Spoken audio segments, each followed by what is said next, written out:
Marlins tonight. Game 2. The Yankees beat the Fish last night 5-1. Tonight's game is part of the Home Run Challenge leading towards Father's Day tomorrow, raising money for prostate cancer research. For every home run, $18,000 will be raised. Here's the Yankees lineup. They're 38-29 now. They did pick up a game on the Red Sox with a win last night. Derek Jeter at shortstop. Johnny Damon tied for the American League lead in runs in left. Mark Teixeira at first. Jorge Posada hitting cleanup. Yeah, no Alex Rodriguez tonight. Robinson Cano swapped spots with Nick Swisher. Melky Cabrera followed by Angel Barreau, who had a big hit last night. And, of course, it's a National League game. No DH. A.J. Burnett hits ninth. Well, with A.J.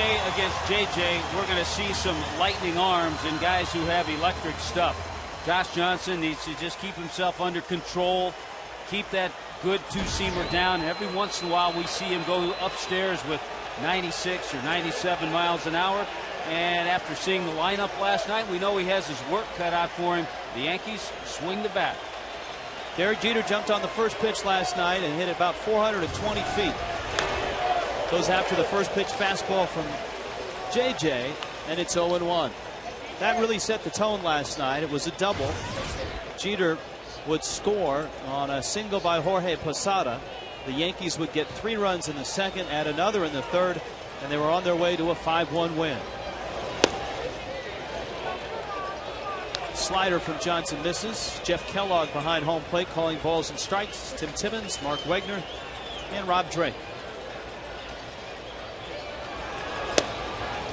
That's a knee-high strike. One thing that we've seen from Josh Johnson, he gets his fastball away, but we have seen he's not afraid to come inside. And I know that's where a lot of pitchers try to pitch Jeter.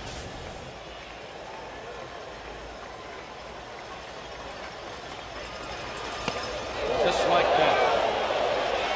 See, he spins out of there like that ball was way inside, and it was not way inside. It just missed the plate.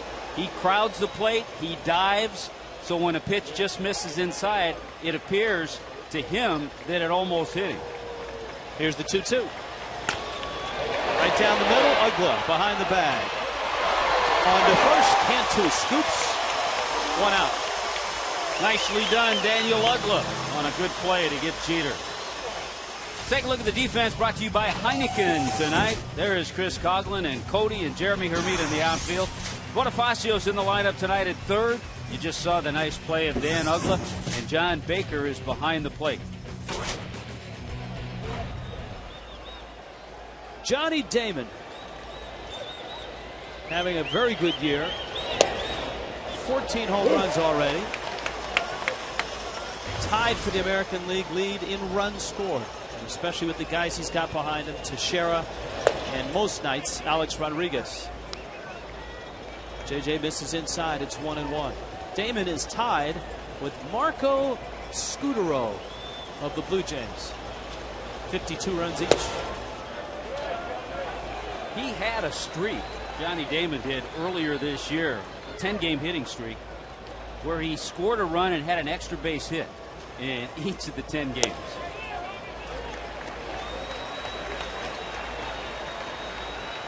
Three and 1 to Damon. Damon always a very good on-base percentage guy. And he works a walk. Tell you what, the pitches that missed, it didn't miss by much. So you have to draw from that if you're Josh Johnson and just realize that you're not all over the place. Just missed a little bit. Good job of trying to frame it, John Baker. So Damon, who earlier in his career was much more of a stolen base threat. He swiped 5 bags. And Teixeira takes strike 1. Mark Teixeira was 2 for 5 last night. He's had a great start as a Yankee with his 55 RBIs and his 20 homers. Second in home runs.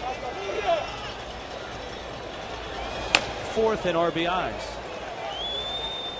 Yeah, you have another guy who has a good eye at the plate, 36 walks. You know, with guys like Jeter and Swisher and Teixeira and Guys who take a lot of pitches, they make pitchers work.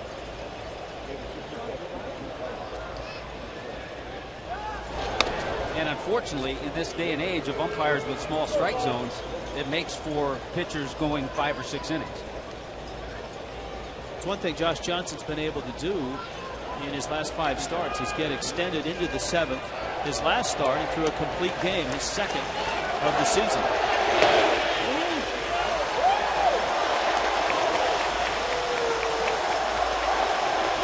One and 2. Innings pitched in the National League.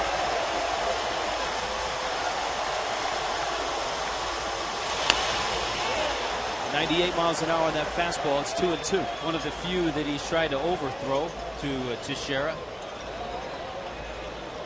Adrenaline in this game can help you and it can hurt you.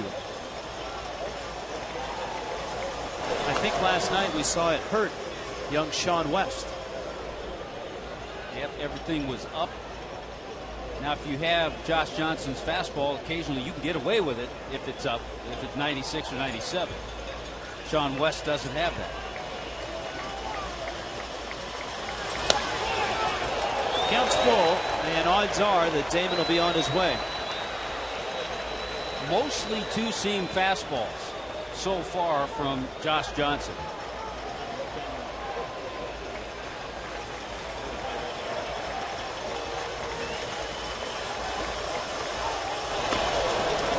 I would say one of the game plans for the Yankees is to do what they're doing. Try to get deep into counts and get him out of there after 5 or 6 innings because they know the type of horse he is. Damon's running, and Teixeira slaps it foul.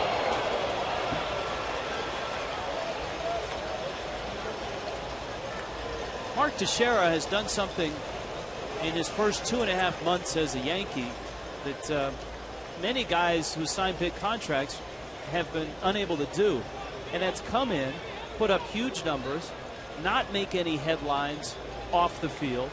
There's really no circus around him.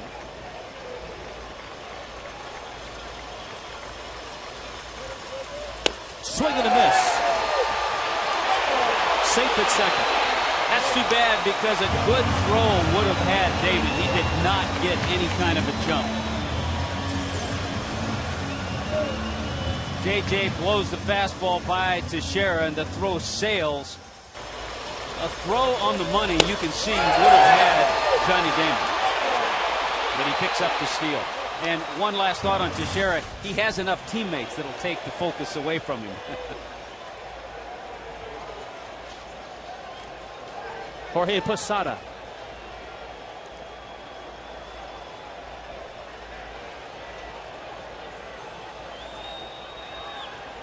Posada last night was 2 for 4.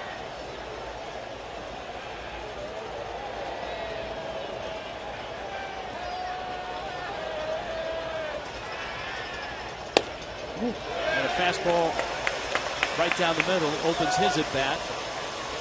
Yankee catcher, longtime Yankee catcher, 37 now. Arthroscopic surgery on his shoulder. After a season in which he caught in just 51 games.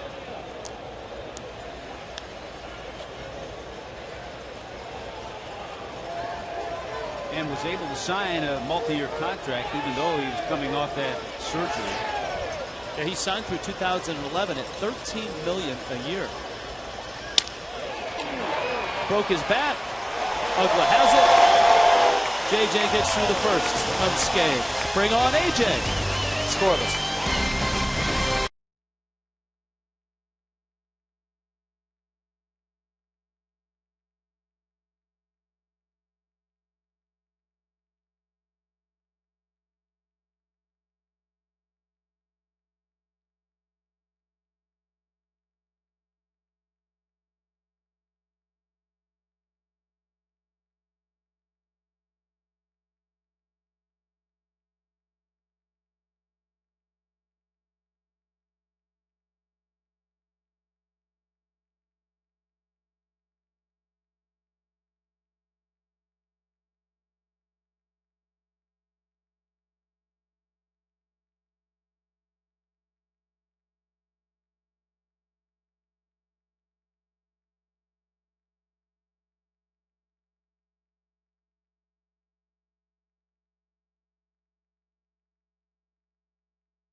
y es presentado por KFC.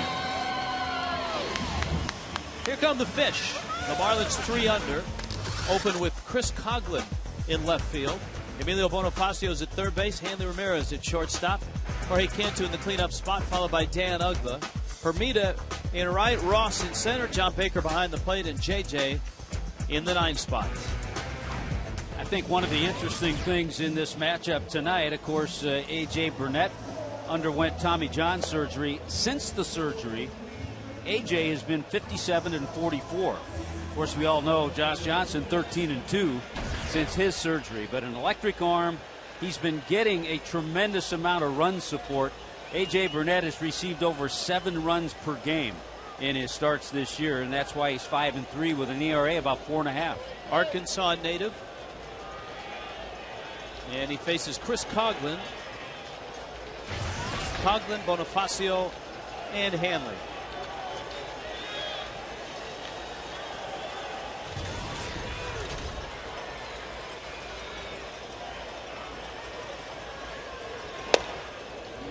A cool 99 miles an hour. Yeah, we have 2 guys touching the upper 90s, and it's an easy delivery from A.J. Burnett.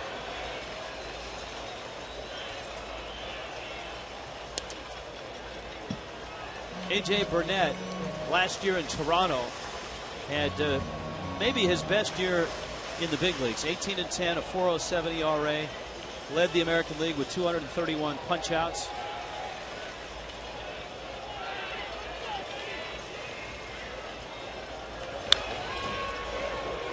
Nothing but fastballs to Coghlan.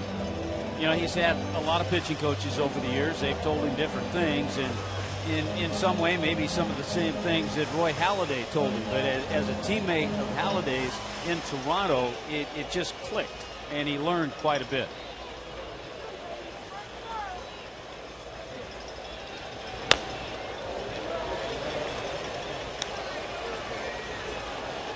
He was one of the pieces of Joe Girardi's rotation in the offseason that was brought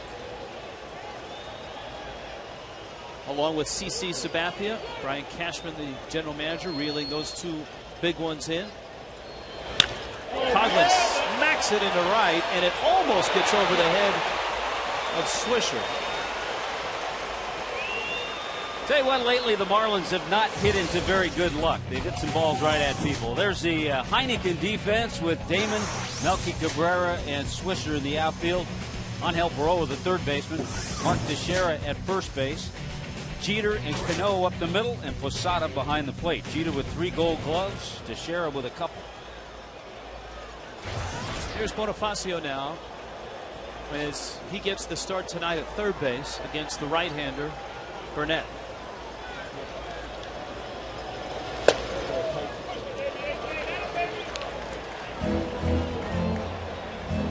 Bonifacio, as has been well chronicled, has struggled at the plate.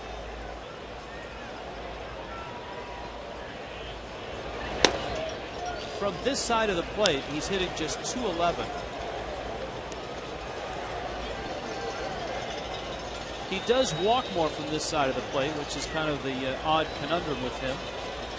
.325 as a right-handed hitter, but just 1 walk. 17 walks, lefty, and he slaps that one. Baroa on to first. What were you saying about more bad luck? I'm telling you, when you only score 6 runs in the last 4 games, you know you're not getting much luck. 2 balls stung. The one by Coghlan, this one by Bonifacio, and look at how far in the third baseman Angel Baroa is, and he's able to react, make that play, straighten up, and throw out Bonifacio by a lot. The good news, 2 good swings against A.J. Burnett. So here's Hanley. He was 1 for 4 with a double last night. And he swings at a ball that was 2 feet outside. Sitting on a fastball, but that just tells you he's not identifying. You can sit on that fastball and try to cheat to get to it, but there's a breaking ball, not even close. Posada can't even catch it, and Hanley swung.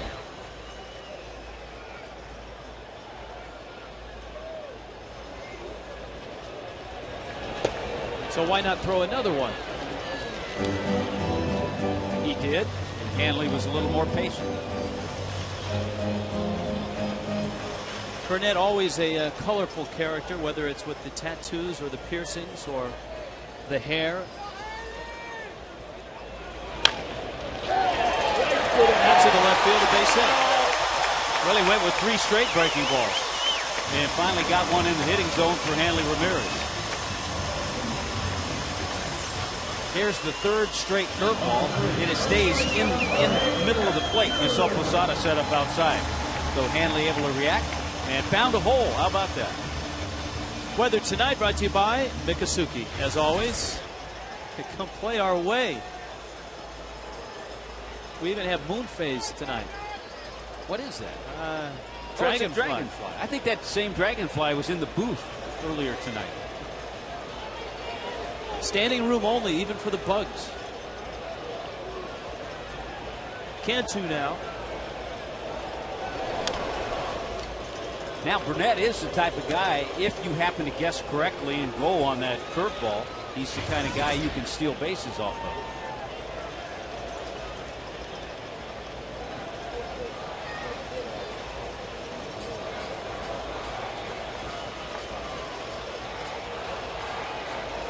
Hanley's running.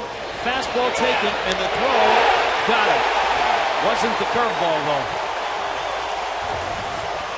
Jorge Posada throws out Hanley Ramirez, and we are underway.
In this one, and the crowd is here, a lively group, and certainly lots of Yankee fans here, with Robinson Cano standing in, Nick Swisher and Melky Cabrera to follow.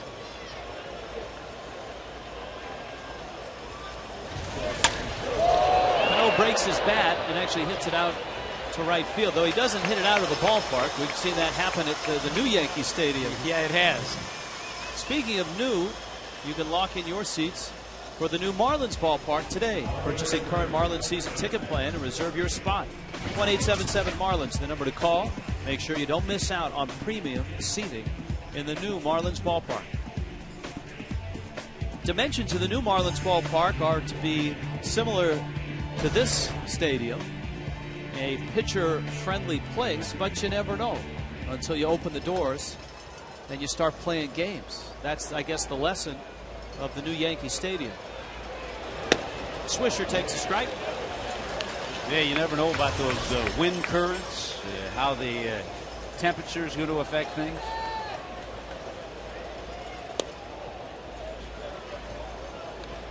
Nick Swisher had a hit. Well, who didn't have a hit last night, actually, for the Yankees? fact, every Yankee had a hit, including Andy Pettitte. And the first 4 hitters had 2 hits. Each had 2. Andy Pettitte stroked one down the left field line for a double. You know, last night we got to talking about current Yankees who might end up in Monument Park. I think Andy Pettitte may have a place out there as well. He buries that breaking ball in on Fisher. Our Geico quote has to do with the Yankee lineup last night, and it was from Sean West, who was overwhelmed by the Yankees. It's a great lineup, the best money can buy. $201 million the payroll for the Yankees, actually down from last year. They were at $209 million. Wouldn't we all be able to put together a pretty good lineup for that?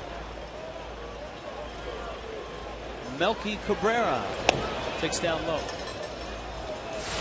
Melky Cabrera last night from the other side of the plate. Well, as longtime radio voice John Sterling would say, the milkman delivered. And he did last night. You were a former Yankee radio announcer. I did. I worked 2 years, WABC Radio, 87 and 88, and on the Madison Square Garden network in 89. Hank Greenwald was your partner. One of the great voices in baseball history. Ugla on to first. 8-pitch inning for Josh Johnson.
Baseball's biggest stars go head-to-head for one spectacular night. In the summer's biggest event, Fox brings you every thrilling moment of the 2009 Major League Baseball All-Star Game. Coverage begins Tuesday, July 14th, live from St. Louis at 8 Eastern, only on Fox. Mark Teixeira, he and Kevin Youkilis in quite a race. That's the advanced Swisher hairdo. And that's the Marlin head with a fin on it. And this would be Jorge Cantu, who was standing at the plate when Hanley was thrown out trying to steal. So he got a chance to see a few pitches from Burnett. Count 1-0. Cantu, Ugla, Hermida. You always wonder as a hitter when that happens, when you go back out there, is he going to start you off the same? Are you going to see the same sequence? A couple of fastballs that missed early on. He didn't see that many pitches. I think Hanley went on the first pitch fastball. Cantu just discovered that his bat is broken.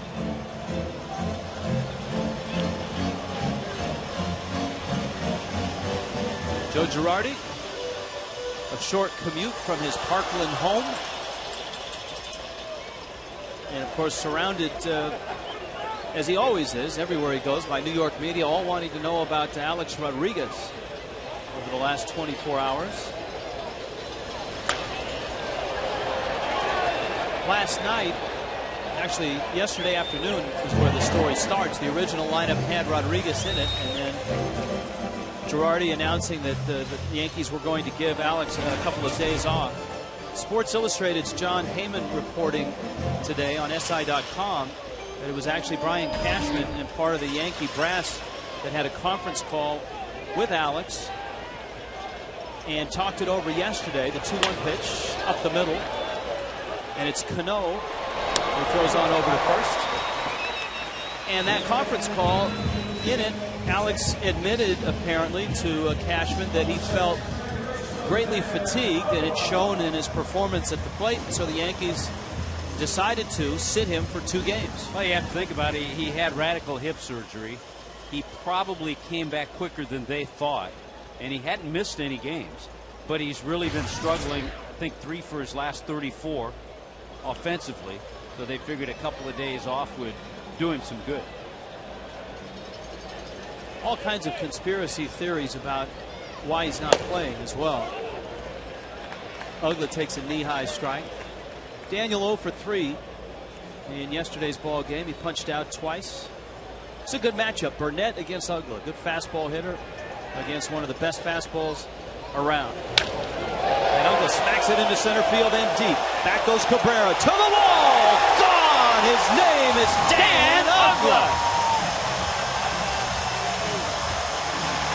You know, we love to see Daniel Uggla do well.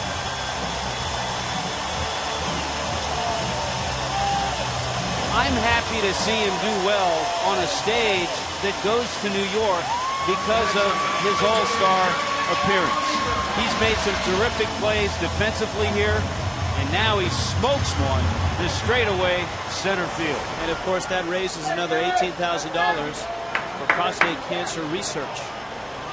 You can join us. 800-798-CURE.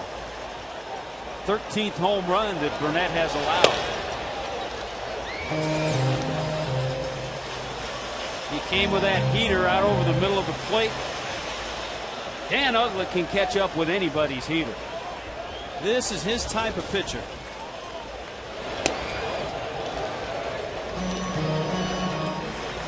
So Uggla now, even though he's hitting right around 220, has got 13 homers and 42 RBIs.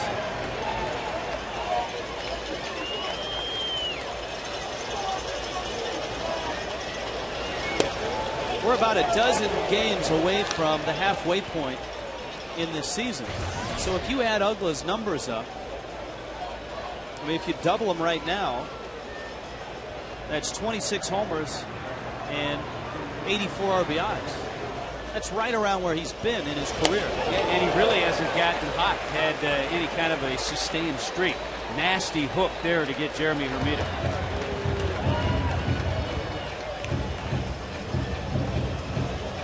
First strikeout for Burnett. And here is Cody Ross.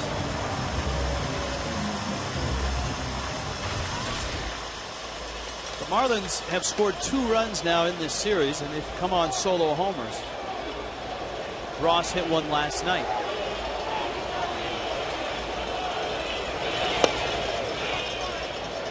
It is cowbell night tonight, and of course cowbells will always have a special place in the heart of Cody Ross. Not because he wanted to be a rodeo clown growing up. His father was a cowboy. But because on cowbell night last year against Cincinnati, he hit a walk-off shot in the 9th inning against Francisco Cordero with the Marlins down in the game at the time that just lit this place alive. So what you're saying is Cody Ross can never have enough cowbell. Here's the 1-1. This was last year. Ross, right center field, and deep. Oh! He did it! Ball game! Ring those cowbells! 2-1 pitch is outside, and it's 3-1. Gives you an idea that A.J. Burnett knows that Cody Ross can catch up with a fastball to throw in that 2-1 curveball.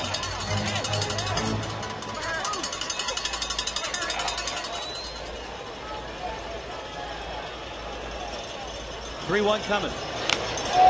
He knew he'd get the fastball, and he took a rip at it.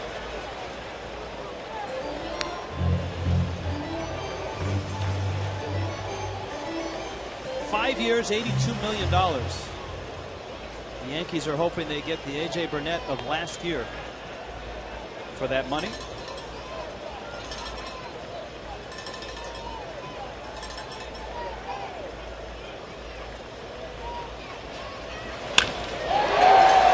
That one went back out faster than it came in. And A.J. Burnett just happy it wasn't at his head. And again, a fastball. Dan Uggla and Cody Ross can catch up with that heat. And that's just another nice swing directly into center field.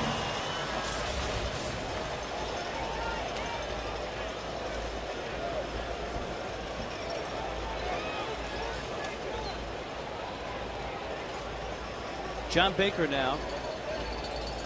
Baker in the 8th spot.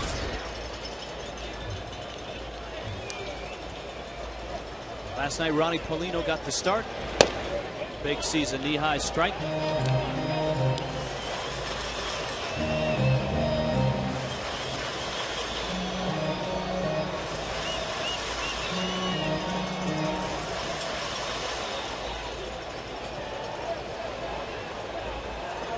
Dan Uggla home run has the Fish on the board.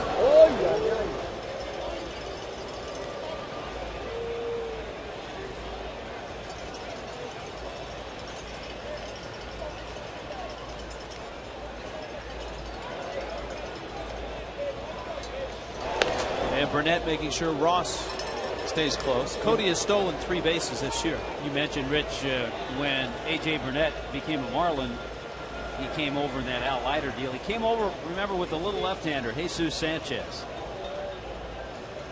He was also a part of that deal.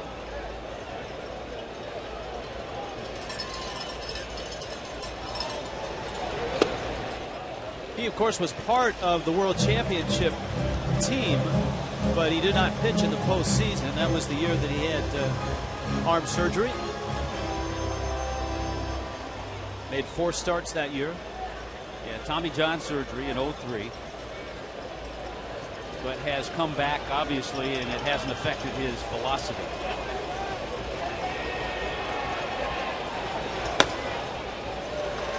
Right now, he's having a little trouble, and the Marlins are being fairly patient getting that curveball over. If they can lay off that curveball, if he has trouble throwing it for strikes, then they know they're going to see that fastball a lot.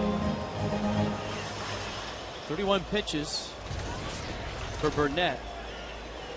Yeah, he's actually been a better pitcher since Tommy John surgery. 13 games over 500, 57 and 44.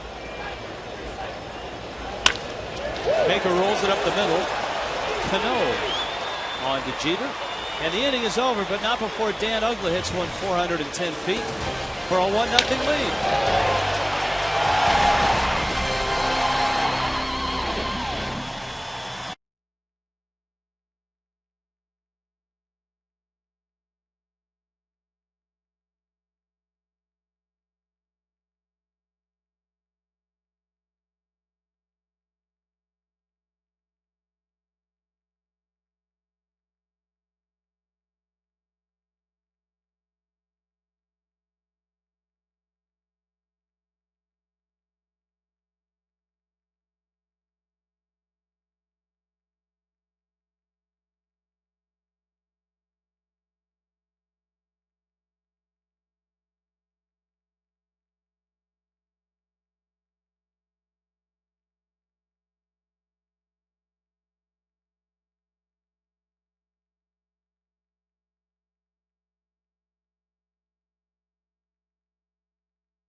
Watts, our local finalists in People Magazine's All-Stars Among Us.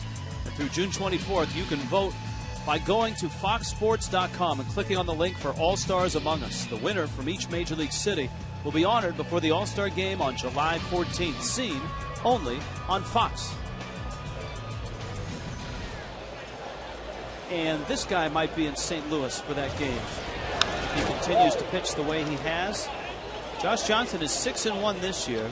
Remember last year, coming back from Tommy John surgery, just 11 months after the surgery, he was 7-1. So on a 13-2 ride since coming back last year. It's pretty impressive. Well, he's had 4 starts this year where he's gone 7 or more innings. Left 2 of those starts in a tie ball game, left 2 of those starts with a lead, and he got no decisions in those. And he has a National League East manager who will be skippering the All-Star team, Charlie Manuel. And a former Yankee manager who will be on that staff, Joe Torre. Tony La Russa will be there as well. Flip on over to first, and Baroa is out. In the American League, interesting that Joe Madden, and it's a typical Joe Madden move. Classy, well thought out. Naming his all-star coaches Trey Hillman of Kansas City, Don Wakamatsu of Seattle. Guys that he has known and admired that have come up through the ranks. Longtime minor league managers. So obviously coaches from his staff, Tampa Bay, and then naming those other 2. AJ facing JJ. 8 out of 9 first pitch strikes for Josh Johnson.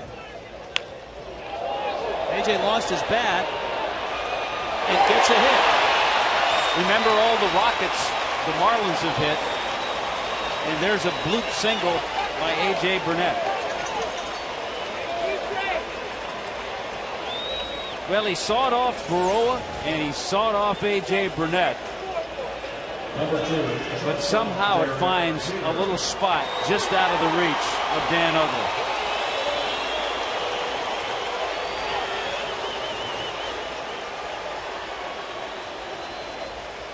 Exit stage right.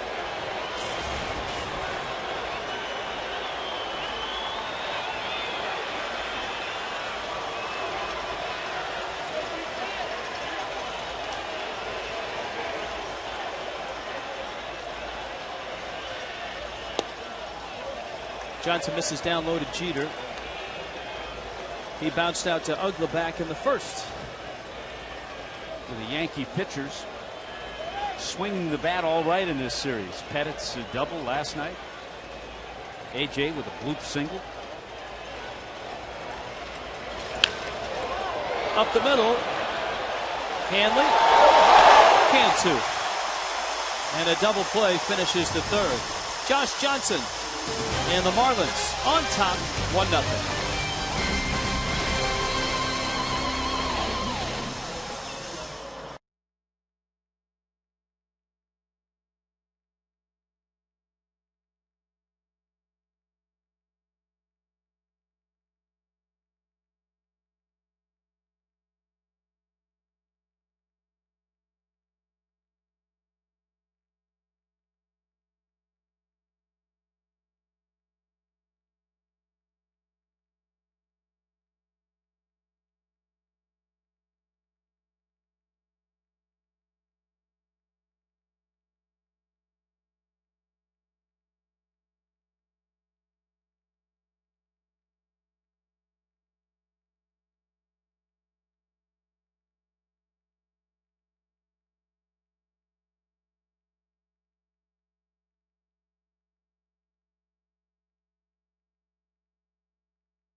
That first time ever, the only team he's never seen before.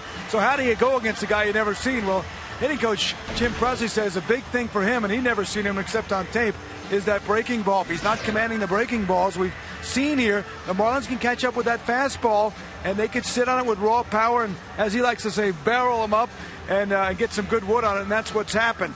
If A.J. goes the other way, it could be more difficult. But, you know, guys, A.J.'s going to be a stubborn guy in the mound, and he said that's one thing he told me that he learned from his early Marlin days when he was trying to throw it 100 miles an hour every time out there. And he thinks he might not have been injured if he had a different approach. He has learned a little bit. He's got a little bit of different mental framework with all this experience now. We'll see how that plays out. But I'll tell you one thing. He told us yesterday he can't wait to get on that mound.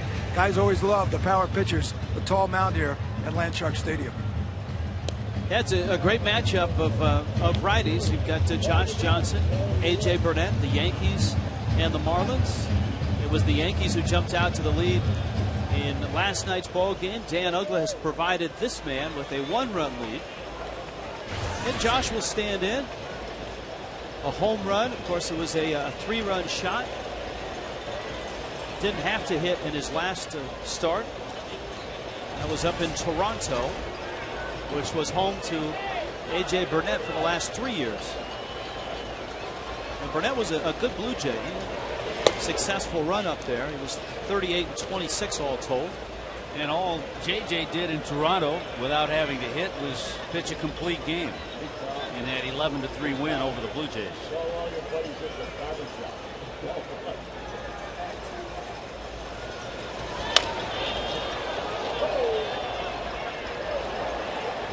Last time he was in this ballpark and at the plate,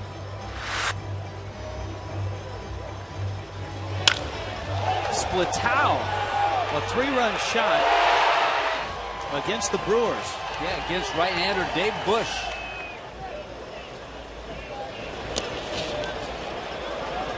And a swing and a miss and a nasty breaking ball from Burnett. Brings up the top of the order. This series concludes tomorrow with a Family Sunday start at 5:05. First 5,000 dads get a Marlins t-shirt courtesy of Metro PCS. Kids can run the bases in the Diamond Dash. 1-877-MARLINS. The tickets still available for tomorrow, a 5:05 start. Coughlin absolutely hammered a ball in the first. A line shot that Nick Swisher came charging in on and almost jumped over his head. So he's 0 for 1. An entertaining dialogue, actually almost a monologue from Coughlin to begin our night. He swung. Rob Drake said that's a swing. All of a sudden, A.J. Burnett feeling a little more comfortable with his curveball. Struck out Josh Johnson on the curve and 2 straight curveballs to Chris Coughlin. Oh, I don't know about that.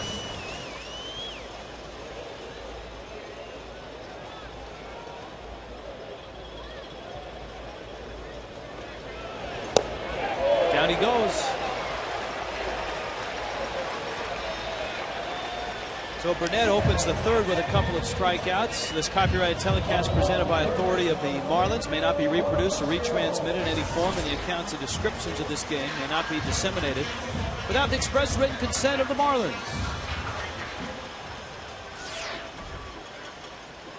Bonifacio tried to slap one by Baroa back in the first. Baroa made a nice backhanded stop and threw across the diamond to get him.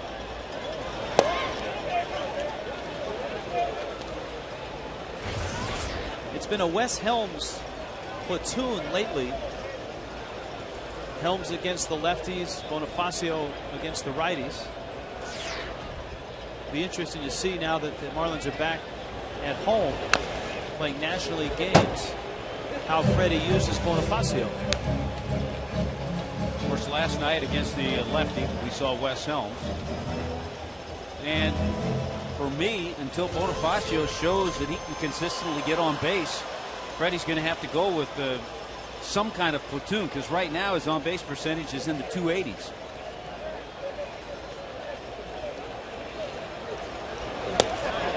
And Burnett punches out the side. 9 pitches, all strikes. Thank you very much.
I am, everybody.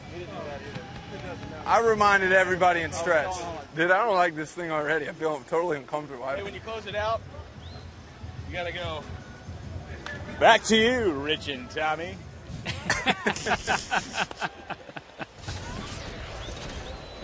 Brett Carroll helping out. Johnny Damon lines one foul. Damon to Shara Posada against Josh Johnson. Johnson becoming one of the elite pitchers in the National League. His ERA at 2.76 and dropping. This is outside with that running fastball. Yeah, he stays on top of his pitches so well, and that's how he gets that good sink. He's 5th in the National League in earned run average. Damon hooks that one foul on a changeup. That's his 3rd pitch. He'll use it maybe 10, 15 times a game. Maybe not even that many.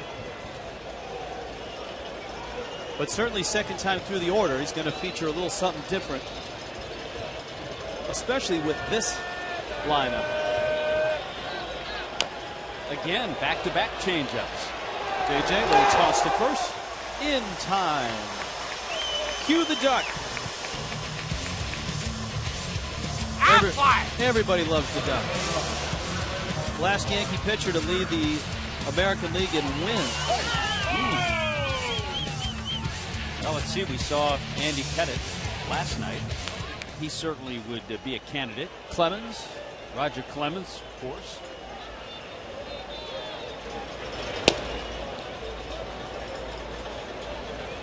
I tell you, a guy we have to throw in the mix. Mike Mussina. Well, yeah, there's another one. He wasn't the one I was thinking of. One we have to throw in the mix who's been a disappointment this year, Chin-Ming Wong. I like the Mussina one, though.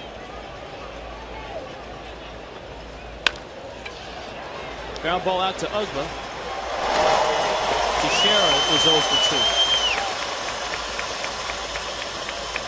2. When the two-seamer's working, you'll see lots of ground balls. And JJ already has given Ugla his share out there. 8 ground ball outs. And if you remember, Josh Johnson came out. I mean, he was firing.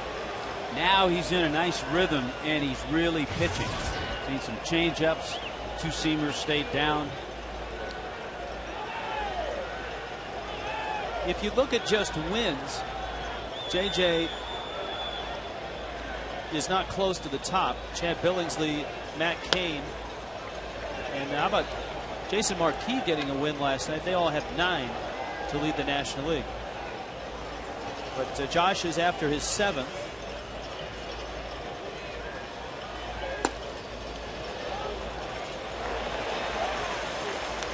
Well, at least Rob Drake is consistent, because you know what? I didn't think Posada went, and I didn't think Chris Coughlin went, but they both have been called strikes.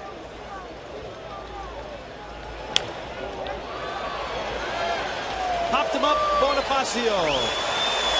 Josh Johnson. Nicely done. 1-0 Fish.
Official sponsor of the timeout, Buy a Honda, South Florida. Visit your South Florida Honda dealers online at sfhondadealers.com. And by Heineken, give yourself a good name.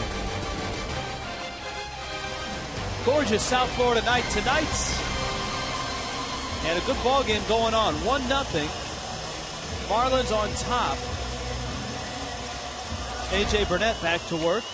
Hanley Ramirez, Jorge Cantu, and then Dan Uggla. And it's an Uggla home run that is the difference in this ball game.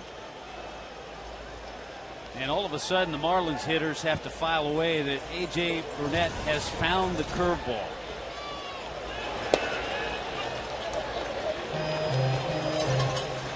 Hanley singled and then was caught stealing to finish the first.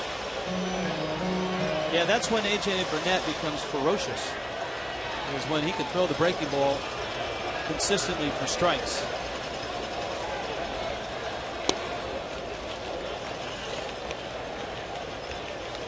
And it will be interesting to see in his 5 years in New York, if he stays a Yankee during the course of that contract,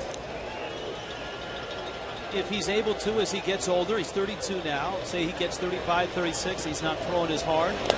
If he can find some touch, if he can develop a third pitch, a changeup. Well, that's the main thing that he was able to work on and develop in Toronto. And not necessarily that third pitch, but just the fact that he didn't have to throw 98 miles an hour. He could pitch 92, 93, moving the ball around, good control, and using that curveball.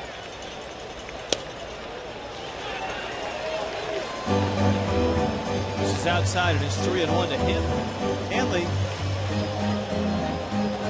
a double last night, a couple hits in this series. Let's see if Hanley sits on that fastball here. 3-1.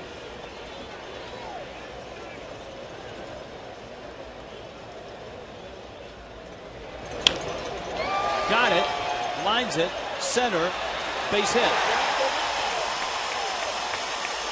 All right, back in the third inning, A.J. Burnett tying a major league record held by many. Well, 9 pitches.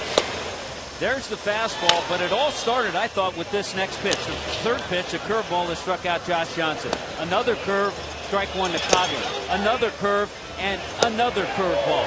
So he found the curveball during that inning. A fastball to Bonifacio, 2 more curveballs, and Bonifacio was gone. 9 pitches, he struck out the side. All right, Hanley was thrown out trying to steal a bag in the first. It was a bang-bang play.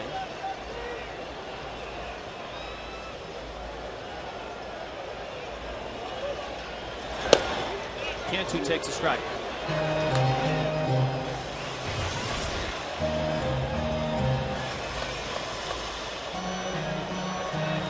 Jorge Cantu, the Marlins RBI leader, but only by 1 now, with Uggla at 42, Cantu at 43.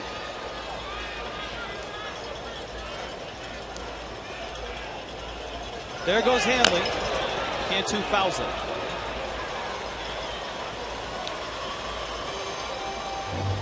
Better jump. And a better pitch. That time he got the curveball to go on. But if there was not a strike on Jorge Cantu, maybe he takes that pitch. But the fact that he already had 1 strike on him, he had to go ahead and swing, and he fouled it off. A lot of times a hitter, if it's early in the count and he doesn't have any strikes on him, if he sees, especially a right-handed hitter, gets a good view of that runner, if he sees the runner get a good jump, a smart hitter will take the pitch, allowing him to steal the base.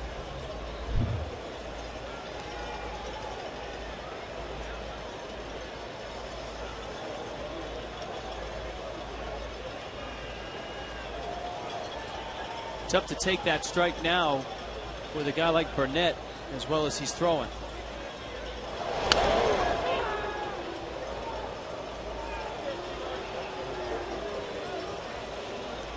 Hanley's MO as a base runner / base stealer. Not a big lead. He does not like to dive back with that shoulder that has been a problem for him. Cantu went around. A lot of check swings tonight on both sides.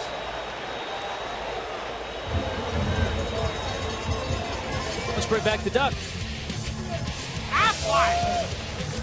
Last Yankee to lead the American League in wins. It's got to be one of those 4 names that we tossed out there. Chin-Ming Wong actually had back-to-back 19-win seasons, but has been a huge disappointment this year with an ERA of 12.30 and an 0-5 record. Uggla with a big cut. And this was the fastball he got a hold of. So far, the only run of this ball game with 2 right-handers dealing. A.J. Burnett has induced 9 swings and misses. That's how technical our crack staff is tonight. They're all they're cracked up to be.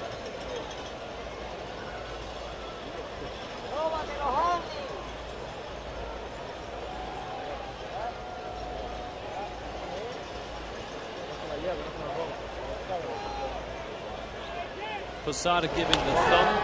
You were talking about Hanley not feeling comfortable diving back because of that shoulder, and I think that hinders his base stealing ability. He just can't get that maximum lead, the lead that you'd like to see a base stealer get. I mean, he still has the speed and the quickness.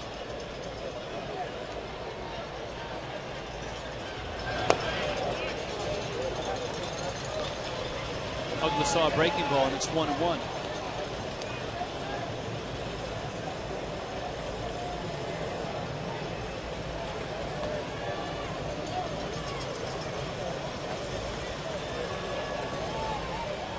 Yeah, Hanley is almost a base stealer on rhythm, because when you don't have the big lead. When you don't have that big lead, you have to almost get a walking lead and anticipate if you're going to get a good jump.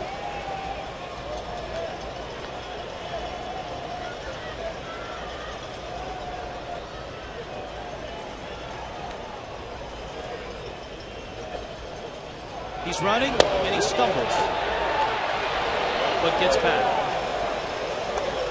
At least he was alert enough to realize It was a little bit of a stumble. Let's see where it is.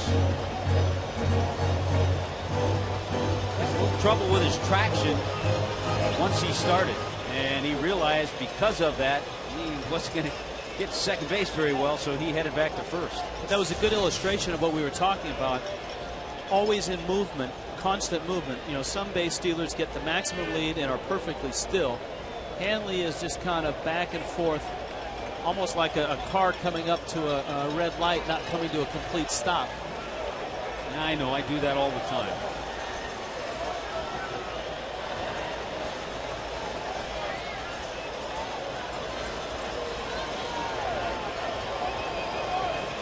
One and two to Ugly.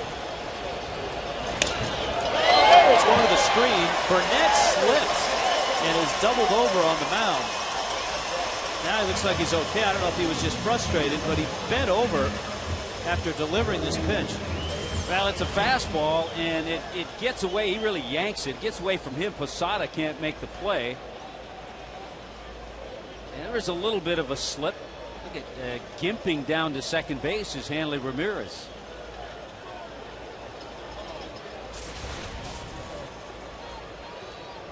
It's a wild pitch.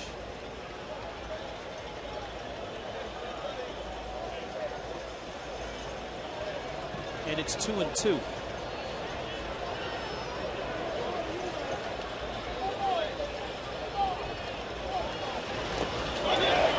Ugly went after it. A check swing fest. A lot of check swings because he uses the fastball, so you have to get yourself geared up for that. And then all of a sudden the breaking ball has been better for him, and it's a tough one to lay off of. You know, and seeing Burnett on that wild pitch, was reading the other day where the Cardinals right-hander Joel Pinheiro threw a pitch and then collapsed on the mound, and didn't know exactly what happened, but you were telling me yesterday it was dehydration. Yeah, dehydration. Hot series in the Midwest. Hermida now, he struck out. Taps one to the left side. Baroa cuts it off, throws high, and Hermida's in. Just enough time to get across the bag before Teixeira came back down on it. Of course, Baroa playing in the place of Alex Rodriguez. Unloads, and once Teixeira goes off the bag, by the time he comes down, Hermida's able to beat the throw. Hanley still not running 100% as he gets over to third base.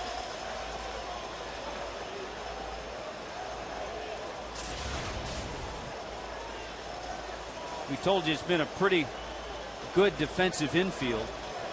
A-Rod's made 4 errors, Jeter's made 3, Cano's made 3, and Teixeira none. And he's helped a lot of the infield, as we talked about that last night. Yes, he has. So it's Cody. He singled in the second.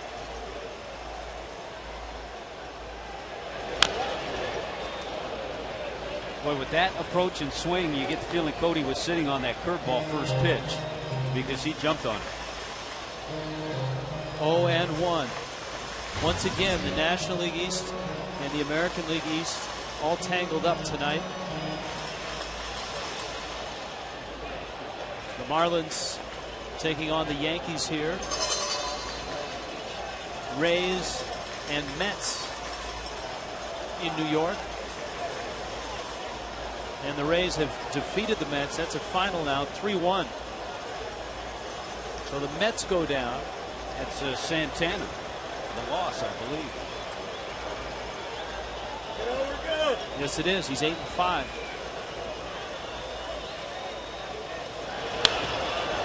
The Phillies, still the division leader, but still not playing well, are home again where they really struggled.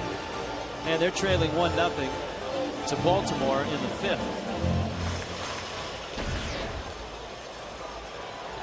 The Phillies lead at 2 in the East. Safe with the Mets losing tonight. Atlanta and Boston scoreless in the bottom of the 5th. Both the Marlins and the Yankees interested in that score.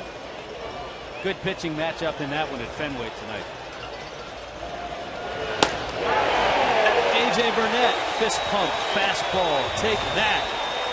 Marlins leave a couple. Good ball game. 1-0.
Y es presentado por KFC.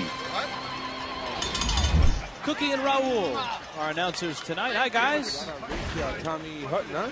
Hi, Richie, Tommy. How you guys doing? Yeah, Cookie, this kind of reminds you of a Marichal Jim Bunning matchup. A couple of right-handers that are dealing. I'll tell you, those two guys are really something tonight, both of them. It's fun to watch. And, absolutely. I think it's even more better with 40-some thousand people here. I think this is great. Little jolt of electricity here. Yes, sir. The adrenaline is really flowing tonight. Hey, you guys, did you notice that the last time that there was an immaculate inning, it happened to be almost a year ago to this day, and also against the Marlins? You mean the 9-pitch, 3-strikeout inning? Yes, sir. Felix Hernandez on the 17th of June last year up against in Seattle. The Marlins, yeah. He struck out Hermida, Cantu, and Jacobs in the 4th inning, I believe. Immaculate inning. Del 1 al 3, sacan out a Cano. I want to hear that in Espanol. That's gonna. El inning inmaculado. Nice. Sure is. All right, guys, have a good show. You too, guys. The other thing that JJ's really been able to do, the first inning, if you remember, he threw 20 pitches.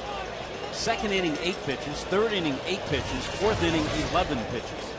So against a team that's very patient at the plate, he's been able to bring that pitch count down.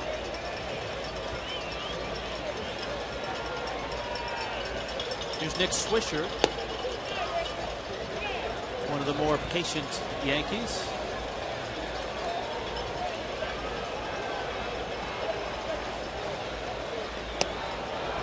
Johnson snaps off a breaking ball.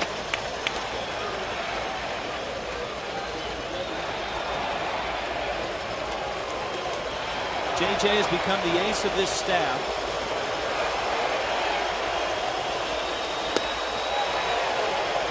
Although remember, he did not make the start on opening day. That was Ricky Nolasco, and well earned. Yeah, Ricky earned that because of his 15 wins last year. High chopper, Hanley hustling. Another ground ball out. Our Hyundai Road Aheads. High definition tomorrow. We start things at 4:30 with Marlins Live. 3 games against the Orioles. The big fantasy auction brought to you by Tommy Bahama is Tuesday And then Friday, it's over to St. Pete. 3 games with the Rays. Looking forward to that Tuesday night. There's always speaking of electricity, there's always a lot of electricity in our area where we'll be broadcasting the game. Especially when you open up the phone lines and you get those items, the first bids coming in.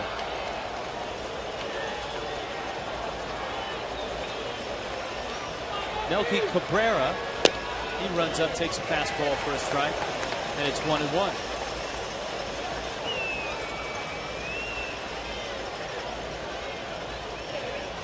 He bounced out to Ugla in the second.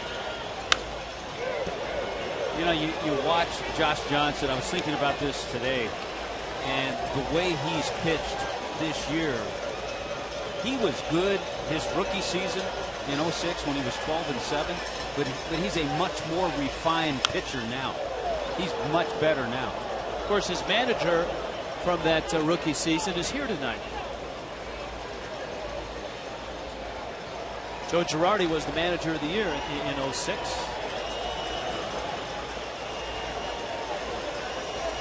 And he comes back. First regular season appearance. The Yankees, of course, were here in an exhibition game last year. There were always questions surrounding that game that Josh had when he sat out, rain delay, came back in the game, and eventually would go ahead and have Tommy John surgery. I never thought that was an issue. I never had a problem with him coming back and pitching. You see John Baker upset he didn't hang on.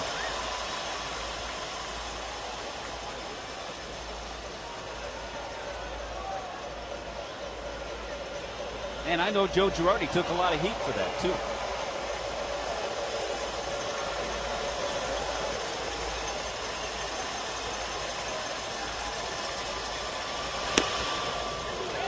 Boy, he's got some good bite with that slider.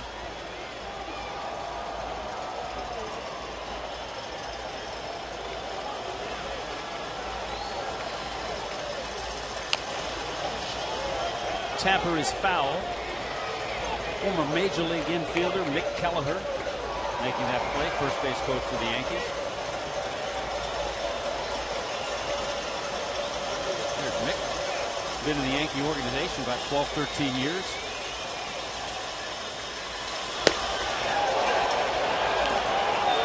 Saw Johnson's reaction, missing outside. Count full now, 3-2.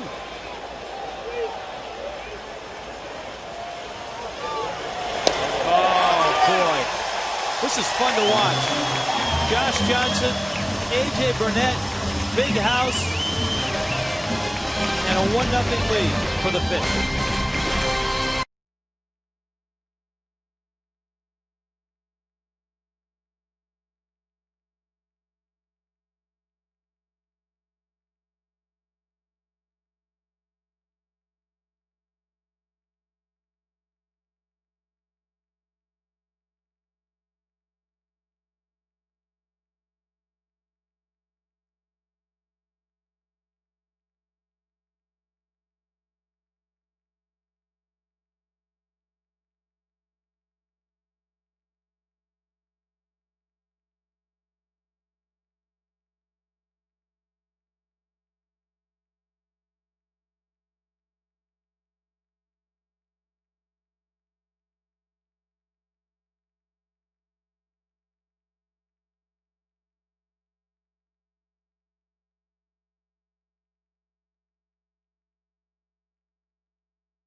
AT&T, the nation's fastest 3G network. AT&T, your world delivered.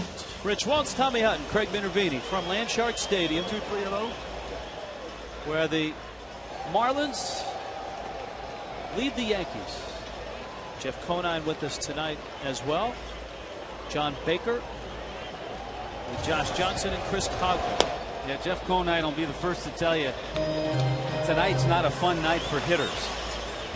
A.J. Burnett has 7 strikeouts, but the last 6 outs he's recorded have been strikeouts. Josh Johnson, 10 ground ball outs and 3 strikeouts. Baker pulls it on over to Teixeira. So an out to open up this 5th inning, and here is Josh Johnson.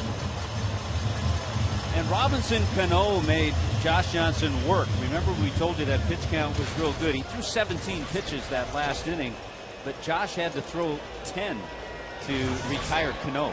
So these guys are just about even in pitches. Or Cabrera, excuse me. These guys are just about even. 64 pitches for Josh, and that was 61 for Burnett. You got the battle of Oklahoma against Arkansas as well. Josh Johnson out of Jenks, Oklahoma, and then Burnett out of Central Arkansas. Could be a bowl game somewhere.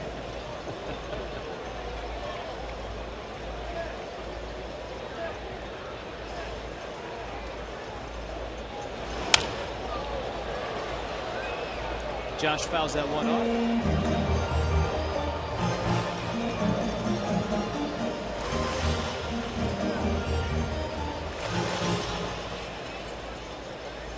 Marlins facing quality arms certainly in this series.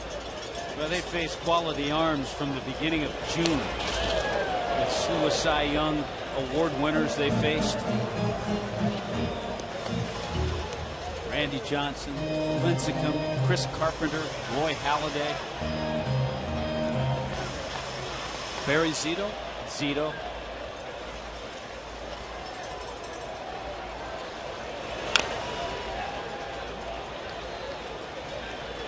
They get CC Sabathia tomorrow night, a 5 o'clock start. Yeah, believe it or not, a guy who has never won a Cy Young, but certainly is capable of. Here's big CC. What a run he had with the Brewers.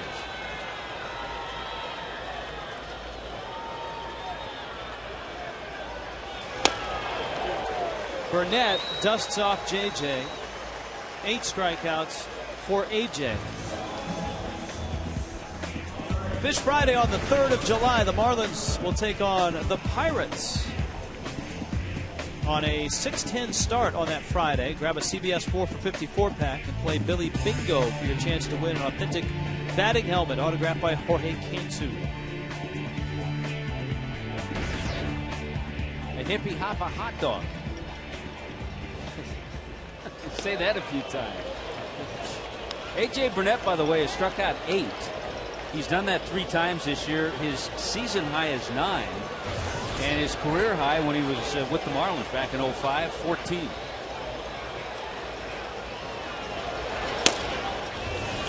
Fastball misses up to Coghlan. Well, his no-hitter, we saw it at the outset of our telecast, was a wild ride. I mean, 9 walks, 7 strikeouts, a hit batter. Yeah, the amazing thing about that, I worked that game with Dave O'Brien at about the 5th or 6th inning. We looked at each other and realized he had a no-hitter. Because you didn't know that because there were base runners all the time. Well, one of his most famous pitches as a Marlin wasn't that last out. It was this. It's just like Nuke LaLoosh hitting the ball. Yeah, obviously he was going after Billy, but he missed Billy and got the side window with a pickup. Ah, yes, the younger, wilder days of A.J. Burnett.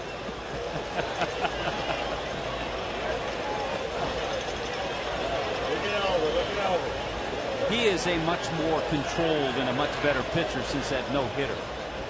And, of course, 4 as a Marlin. His was the 3rd. Coughlin hits it well. Jeter. A.J. Burnett goes 1, 2, 3 through the fish in the 5th. To the 6th we go.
We try to find Craig Minervini. Craig? Way up here, Rich. I don't think there's any threat of a foul ball up here, but these fans are not here for that reason.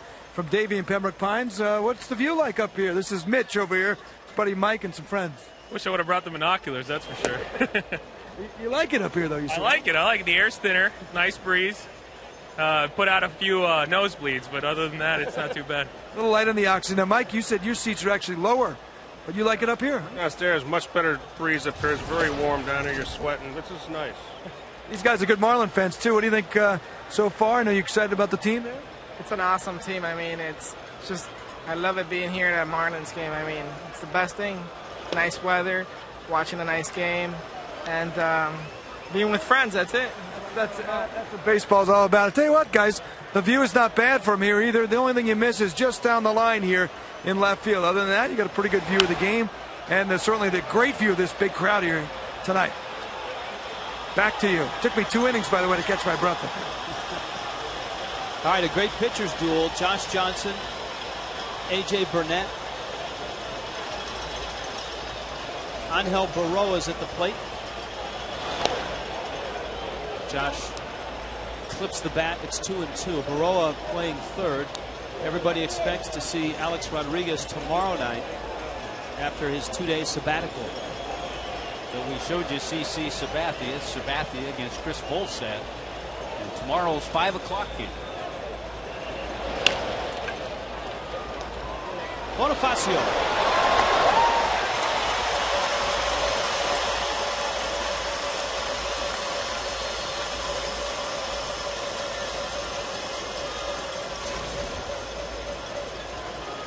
A.J. Burnett has the only hit of the night for the Yankees, and it was an emergency excuse me swing. His bat ended up in the seats. The ball ended up in shallow right field. Usually when you see a bat end up that far into the seats, it's a swing and miss, not a base hit. A.J. Burnett spending time in the National League, of course, with the Marlins. 3 career home runs.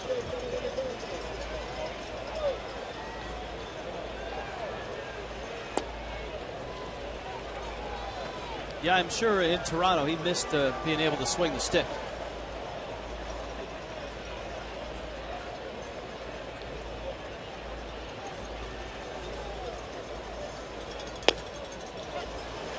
out in front now, 1-2. Sixth inning, if you just joined us, Dan Uggla hit one 410 feet to straightaway center on a first pitch fastball from Burnett. And that's it. Josh Johnson and Burnett have both been overpowering. Burnett with the strikeout, Johnson with the ground ball out. 11 ground ball outs for JJ.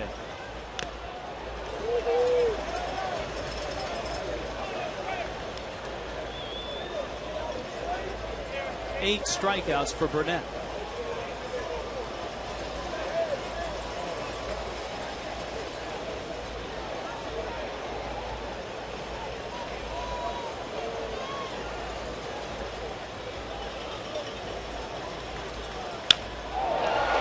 And Burnett hits one out to center.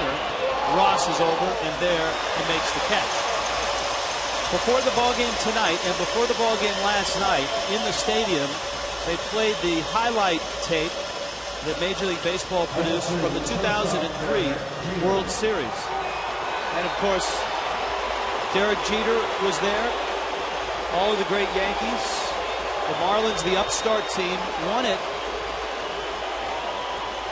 in 6 games. This game is very similar to the Josh Beckett, Andy Pettitte start in Game 6. They were both throwing and throwing well.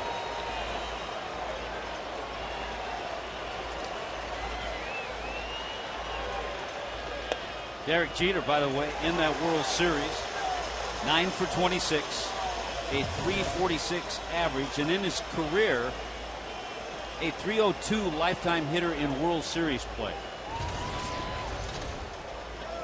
Major League home run leaders are Firestone leaderboard by team. Jeter made an error in Game 6 that helped the Marlins tack on an additional run in the 6th inning. You know, Beckett was the hero. Lost in that game, watching those highlights, was the slide of Alex Gonzalez to score the first run of that game. Fastball threw it by him. JJ. Goodness. Josh Johnson has set down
the game.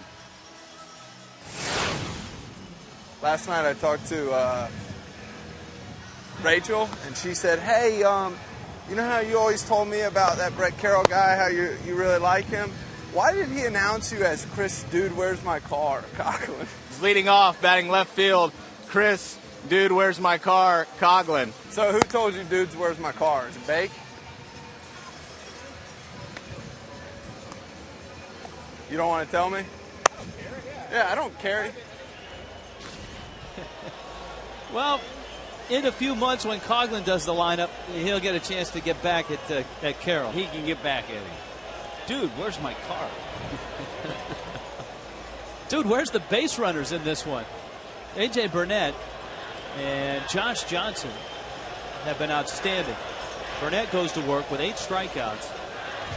Here in the 6th, Bonifacio, Hanley, Cantu. And a breaking ball from Burnett is outside. Boy, you'd love to see Bonifacio start this inning off and get on base and create a little excitement to get some insurance.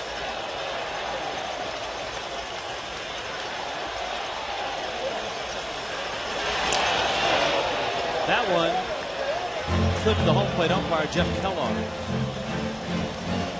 Pretty good game tonight. He's been consistent behind the plate, Jeff Kellogg.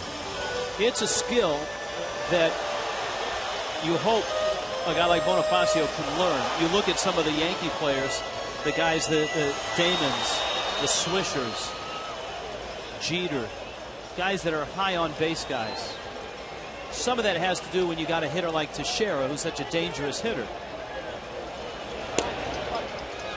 But for a guy like Bonifacio, if he could just get to where Juan Pierre was, when Pierre was getting 200 hits, and it doesn't have to be by hits, it just has to be by a combination of walks or hits, and get his on-base percentage up in the 300s, 330, 340, then all of a sudden he's a weapon. And he's a valuable player then. And he's aboard.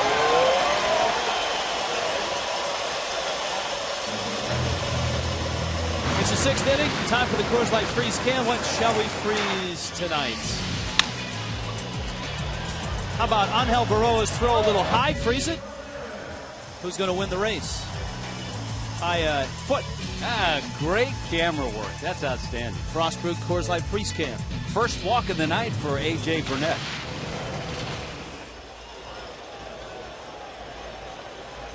All right, now that Bonifacio is aboard and Hanley is up, let's see if he's running against Burnett. Posada threw out Hanley back in the 1st, trying to steal.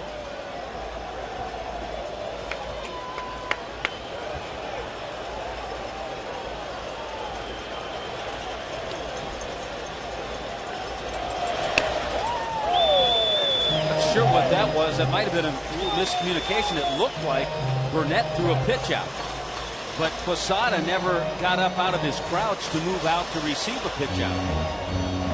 So the two of them discussed that, so that's maybe what happened. But it looked like Burnett threw a pitch out.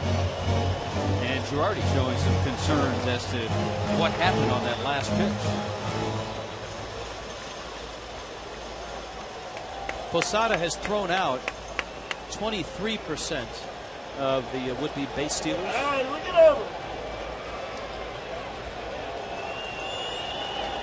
Yankees have a young catcher on their roster, Francisco Cervelli, who has thrown out 37%.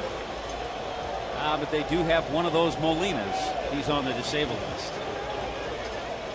And you know, everybody should have a Molina.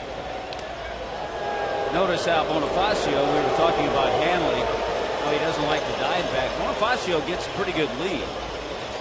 He steps it off pretty well. And because of that, he makes that dive back to the bag.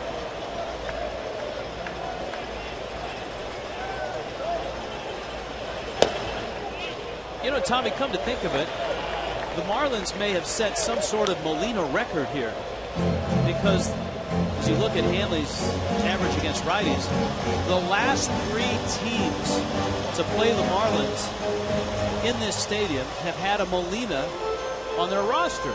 That's right. The Giants and the Cardinals. And now the Yankees. Have there ever been back-to-back-to-back Molinas in baseball before? I'm not sure. Bonifacio not running, and the pitch is outside.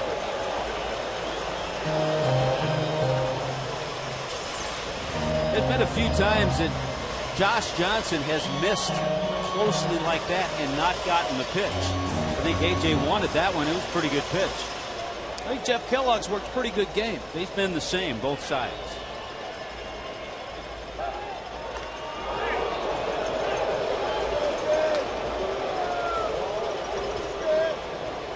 Unless the Orioles activate the father of the Molinas, that streak is going to come to a close. They've got Matt Wieters, so.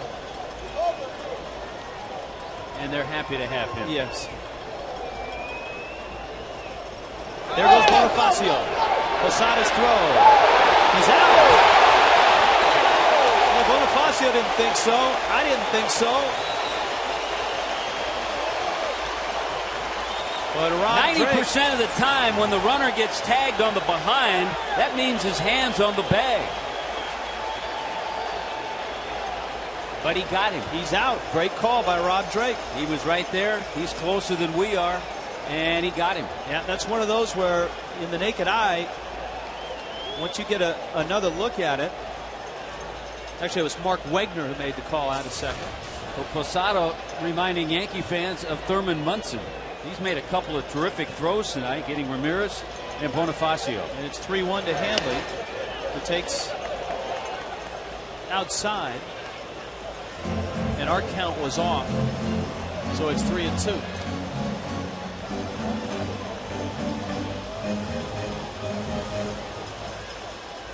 And again, it just explains to you about the speed of Bonifacio. We know he has blazing speed, but it tells you that it takes more to steal bases. From first to third, is he fast? Absolutely. Getting up the line, is he quick? Yes. But stealing bases, he hasn't learned that art yet. And to me, the discouraging thing, we talked about it a couple of weeks ago, the fact that he played 2 years in the minor leagues coming up in the Arizona organization with Brett Butler as his manager. Who was a great bunter and a great base stealer. So you wonder if he ever will learn that. A.J. Burnett has walked a pair to open up the sixth.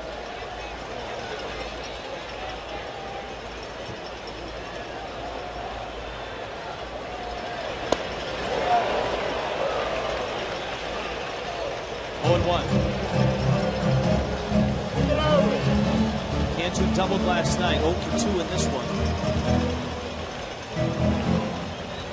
Marlins have 4 hits, Yankees have just 1.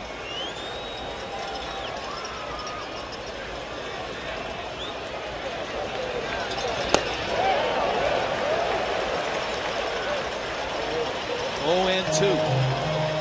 Yeah, Brewer, the third baseman, way off the line, so they're bunching Cantu up the middle, not expecting him to pull a ball. There's a whole lot of room down in that area.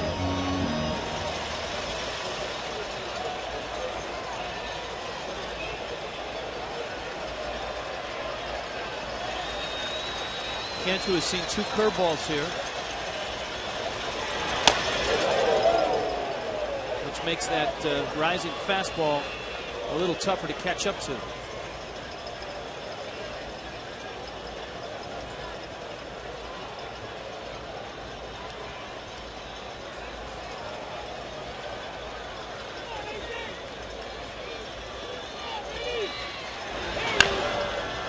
I'll tell you what, he leaves one of those curveballs in that area. That's a pitch that Jorge can pull up that third baseline. And Brewer won't get to it if he does.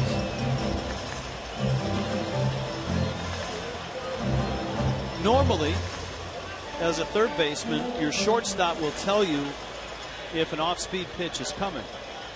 Same thing, second baseman will alert the first baseman, especially if you have a left-handed hitter up for the first baseman.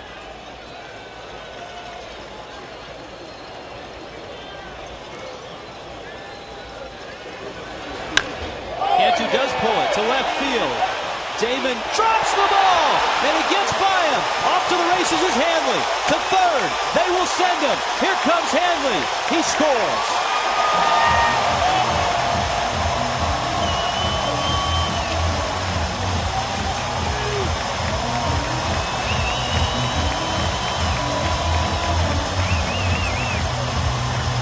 It was a ball that was one of those knuckling type line drives. It was sinking. It was knuckling. Damon was there. It looked like he was going to make the catch. Good adjustment by Cantu on the fastball. Damon reaches out, got leather on it, but missed it. I would say it'll probably be an error, but it allowed Hanley Ramirez to score all the way from first. Remember the ball that Cantu hit in center field at Fenway Park that Ellsbury misplayed, his first error of his career. Very similar, only this one is ruled a hit. Nice going. You know I like hitters to get hits. Here's Uggla.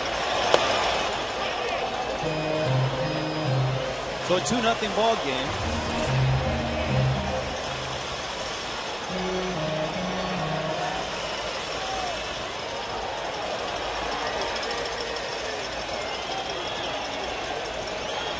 You know, at first glance, you think maybe Damon lost it in the lights. Uggla, a little number. And we have seen that happen to left fielders in this ballpark. Yeah, because it's a stadium that is built for football. The lights here are very different from most baseball stadiums. But in watching his eyes, yeah, he doesn't lose in the lights. He just flat out missed it. Yeah. We used to see every once in a while Josh Willingham would lose a ball, but you could tell by his reaction. Nice to see that Hammer has rejoined the Nationals after being on the bereavement list for a week. And our thoughts and prayers to the Willingham family. Josh lost his brother last week.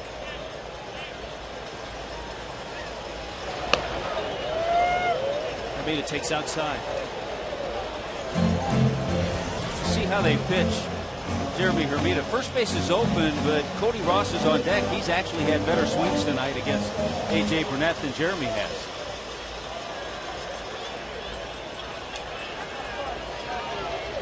But the 2 walks to get this inning going have been the downfall for A.J. Burnett so far.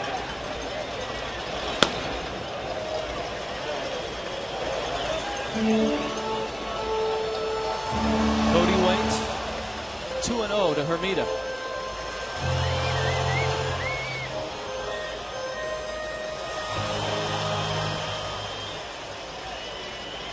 Second year as the Yankees skipper. Last year 89 wins. But that wasn't good enough in the East. Last year Tampa Bay won 97 games. Boston won 95. And Joe Girardi, just 44 years old, a solid major league career, 4 of those years as a member of the Yankees and seeing the World Series and being a champion on that end.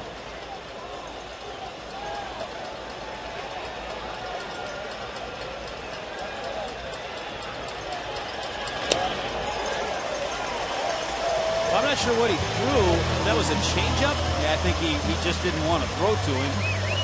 Here comes Dave Island, the pitching coach for the Yankees.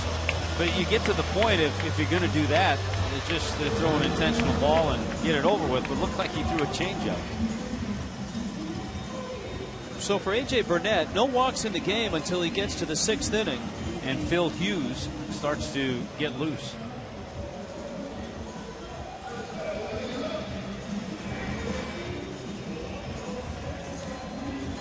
On Tuesday night, it's the 4th annual Fox Sports Florida Fantasy Auction. And for just $50, you can join us and be part of the action. $50 gets you a ticket to the game, a seat with us out in right field, an all-you-can-eat buffet dinner, a shirt, a goodie bag, and we will put you on camera, just like those 2 knuckleheads.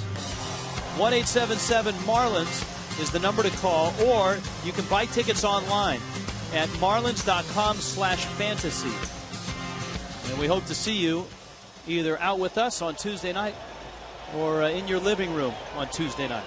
Always a big night for Bobby and Gordy, too.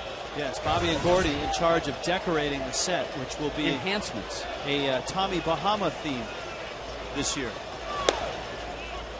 Frost takes a strike, and it's 0-1. Tommy Bahama, our sponsor of the fantasy auction.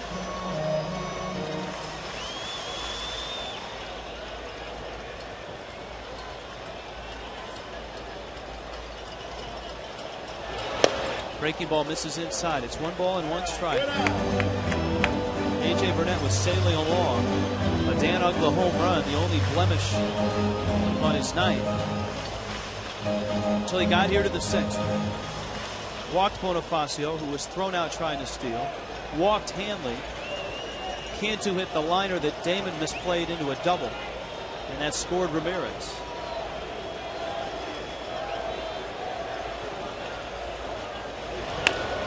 Check swing, little roller to Shera, flips, and Burnett is there.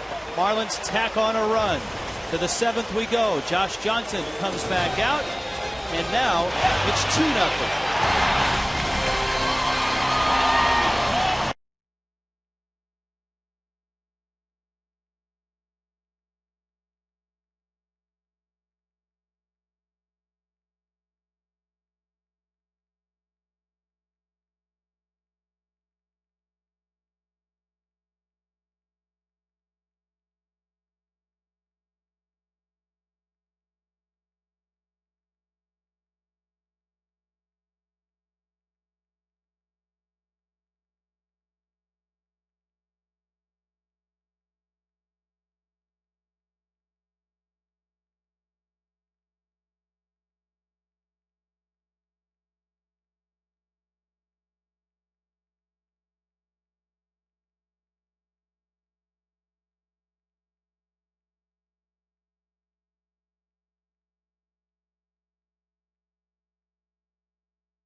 Run lead has given up just the 1 hit. Now it's 2. A.J. Burnett.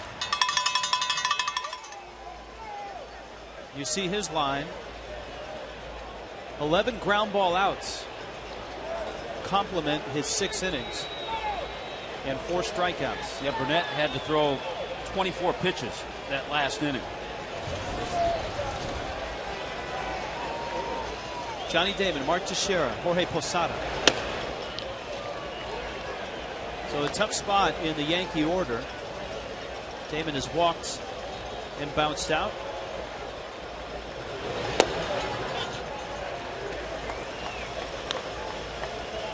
Yeah, these are 3 tough outs coming up here in this 7th inning. Damon, Teixeira, and then Posada. Right back to JJ. One of them's out of the way. That's 12 ground ball outs.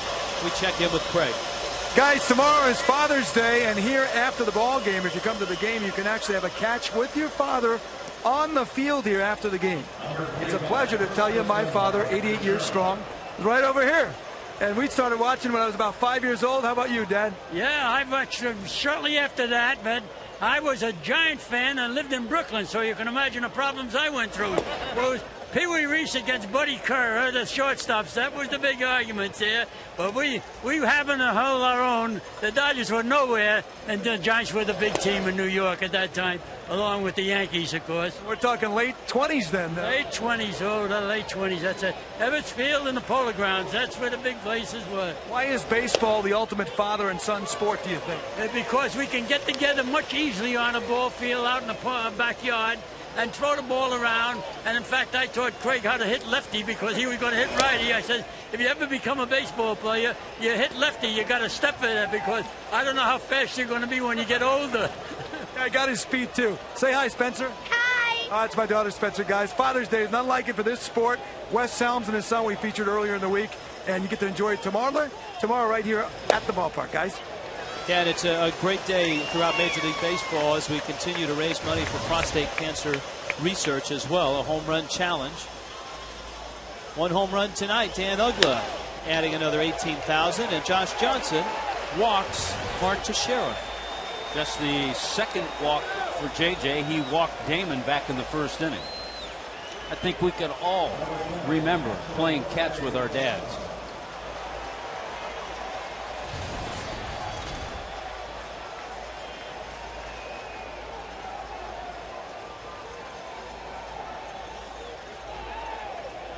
Jorge Posada standing in.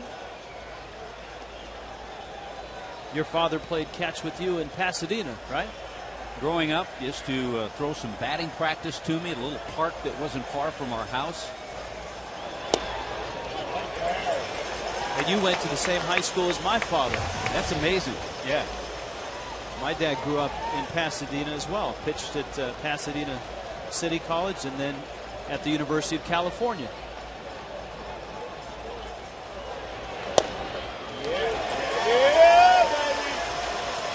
JJ throws that fastball right down the middle to Posada. What if he can make a pitch here? Posada does not run well. He's gotten so many ground balls. If he can get a ground ball here, he can get a double play and get out of the inning. 0-2 coming. There's the ground ball. But no double play. Uggla can't turn it. You know, there was a little disjointedness about that once it got to Hanley. Hanley didn't field it crisply, and that's where it all started. It was a double play in the making. There was a little bobble. So the timing was off, and then Dan Uggla didn't get squared with his body and didn't make a good throw to first base. But the double play was there for the making. Still a turn that Uggla will tell you he should have made. Well, he didn't touch first. Did you see Posada stumble by the bag there? Yeah, Dan had plenty of time. He just didn't get turned around and get squared up to first base.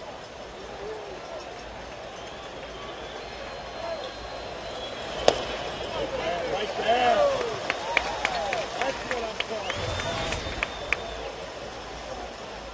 about. Robinson Cano stands in. They have changed the scoring on the Cantu fly ball to an E7. Cantu trying to will that one fair. Poor Jorge. I mean, he hits that sinking liner that was misplayed in Boston. And that, of course, was Ellsbury's first error. Then he hits another liner that Damon misplays. He's given the double, and then it's taken away. I think the one to Damon was a lot more catchable than the one to Ellsbury. I'd agree.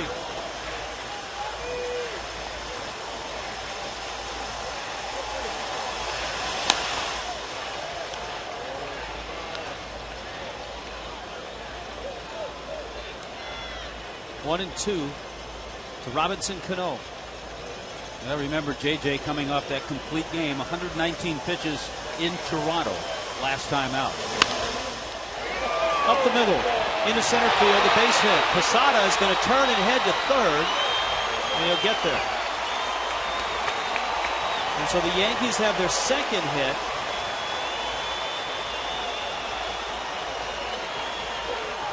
Runners at the corners, and it's Swisher who's up. Well, the tough part about all of this is coming after a double play that should have been turned.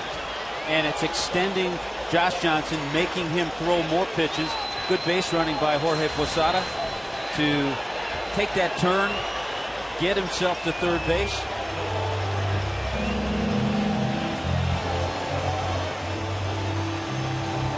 Marlin bullpen is not stirred. But with Johnson approaching 100 pitches and a 2-0 lead, Leo Nunez gets a call to arms.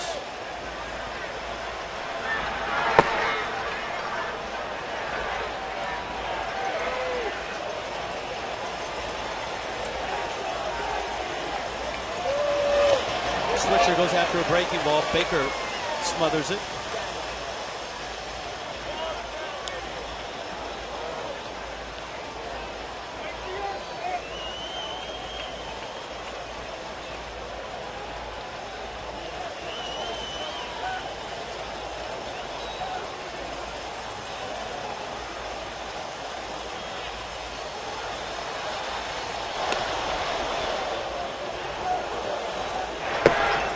Meyer is up with Nunez.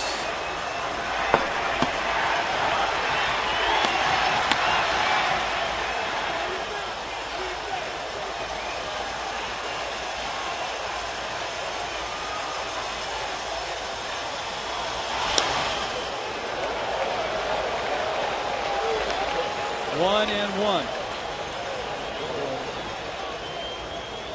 1 for 7 in this series is Swisher. He can be a tough out. He can work the count.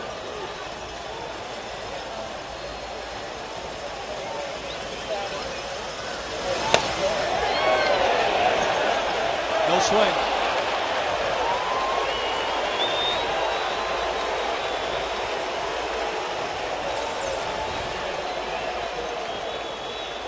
Whoa, we've seen that one called tonight. Not that time, though. Twice. Coghlan didn't swing half that much. On either side, that's been called. Now the count evens at 2-2. Yankees, the best come from behind team in baseball. Interesting, too, they have another stat in their notes. They're 11-6 when facing a pitcher for the first time. Obviously, facing JJ for the first time. 22 of their 38 wins are come from behind wins. Yankee fans, Marlin fans on their feet.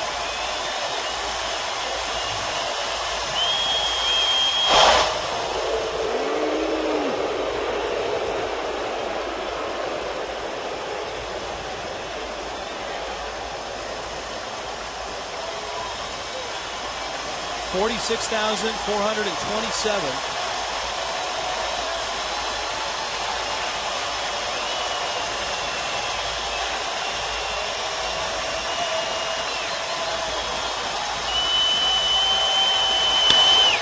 Base hit, right field.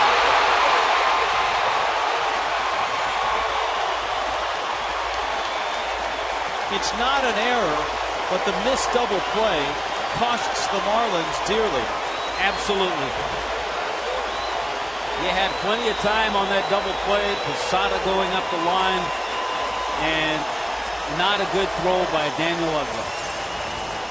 And it's extended Josh Johnson. The inning would have been over 5 minutes ago.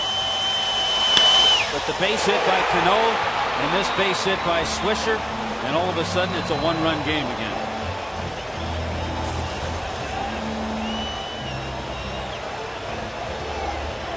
And I'll tell you another thing it's going to affect in this game. That's how this one play affects a lot. When the Marlins bat in the bottom half, Josh Johnson's the second hitter. Had he gotten out of that inning with the double play, he probably would have hit and given Freddie one more inning. But now, Freddie will probably hit for him because he's really had to work here in this inning. And that pitch count is getting up. He's at 100 right now. 21 pitches in this inning.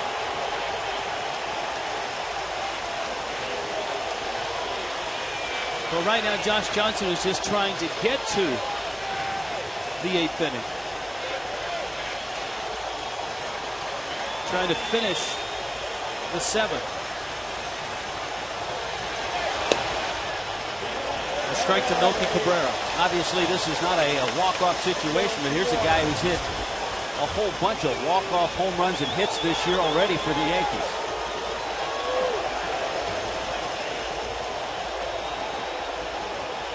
Yeah, the Yankees have already 7 walk-off wins.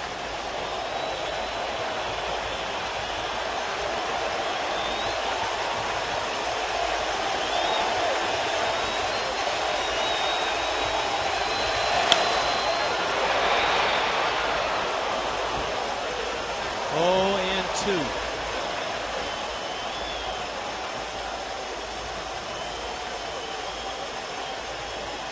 Joe Girardi's ball club with 22 of the come from behind variety.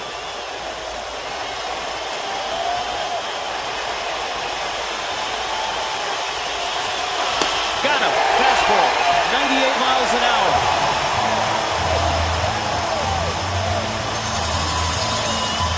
Josh Johnson stalks walks off the mound after the Yankees get their first run of the night.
On Tuesday night, we told you about the fantasy auction on Tuesday night.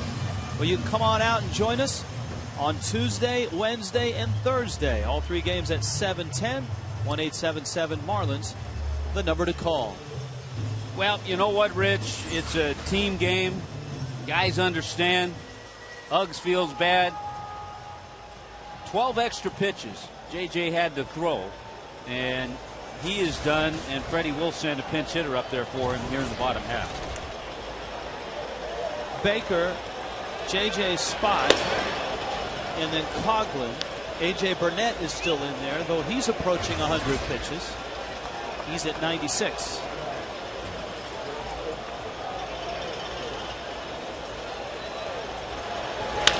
And Baker cranks one into right field, a base hit.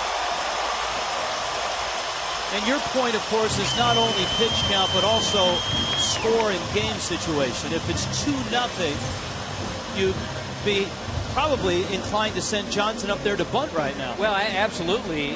If it were 2-0 and he didn't have to throw those extra 12 pitches, he'd still be in the 90s with the pitches, and he wouldn't have had the stress that he had in making those other 12 pitches.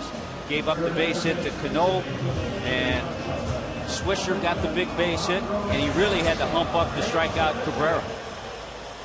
So here's De Aza, and we'll see if possibly De Aza will play the role of bunter.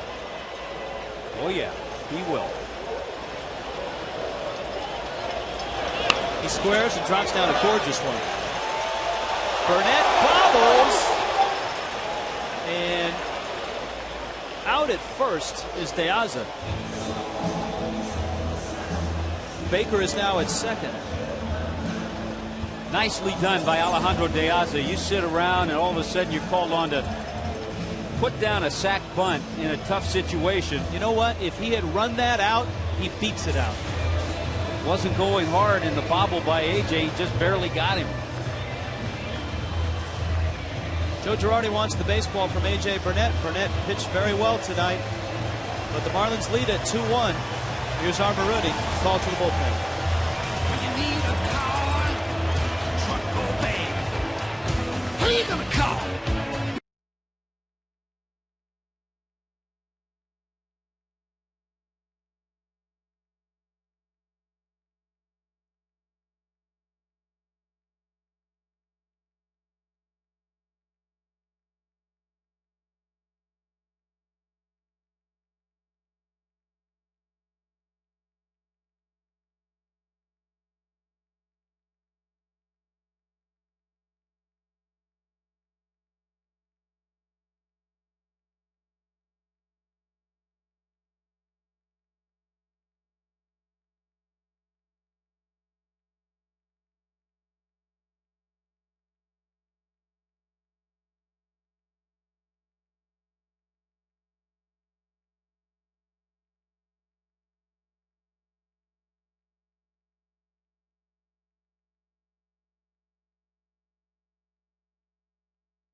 with a runner at second. His team down 2-1. And he gives way to lefty Phil Koch. Well, you look at opposing batters hitting 195. The reports on this guy, heavy, sneaky, and quick. And then a big slurve for his breaking ball, but he can be tough on lefties. There's the breaking ball, and it's 1-0.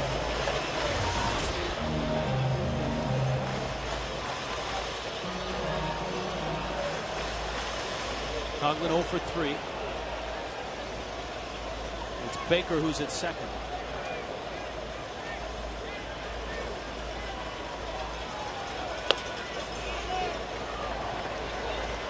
One and one.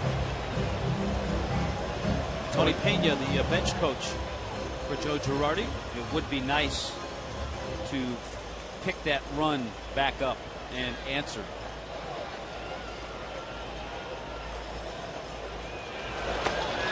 A couple of pretty good catchers in that Yankee dugout between Joe Girardi and Tony Pena.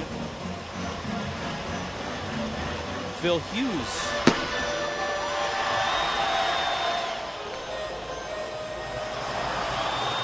Looking over the charts, trying to get the matchups. He's missed with a couple of breaking balls, but each time he's thrown the fastball, it's been a borderline strike, and Coughlin has taken it.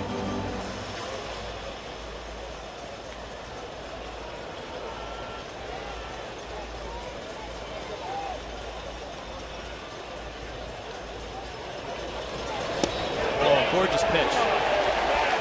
Down goes Coughlin. Tough to bat right there. He saw a couple of hittable fastballs and then an unhittable breaking ball just on the outside corner.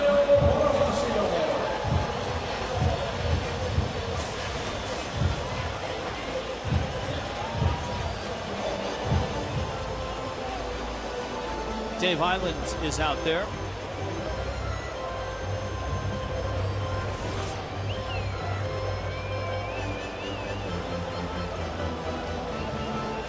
And it's going to flip Bonifacio over to the right side. As we told you earlier in the night, he's a better hitter from this side, substantially. 325 from this side of the plate. From the left side of the plate, he's close to 200.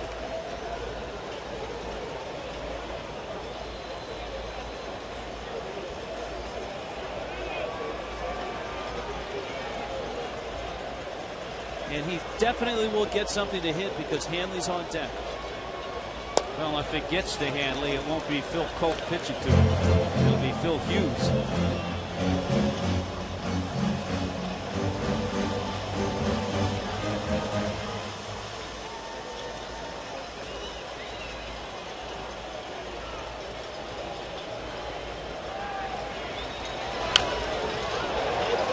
Got a little bit of a hanger. 1-1.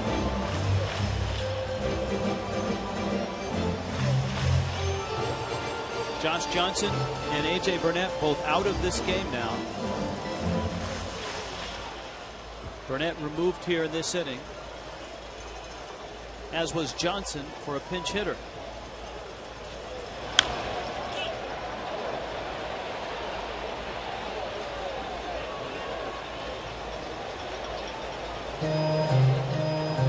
Alex Rodriguez available to pinch hit.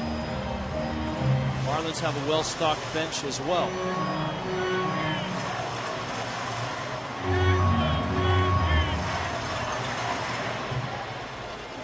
That's a pretty nice secret weapon to have.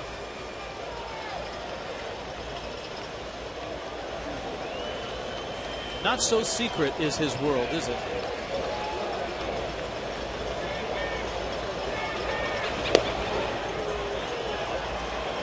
Well, you know what? Sometimes a lot of that's brought on by himself. 2-2. JJ can only sit and watch now.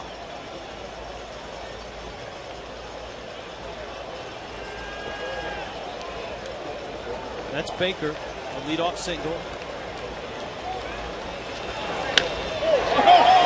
Aparicio drives this one to center. Cabrera goes back, and Melky makes the catch. And the Marlins leave that run out at second base. So the bullpen's going to have to bring it home.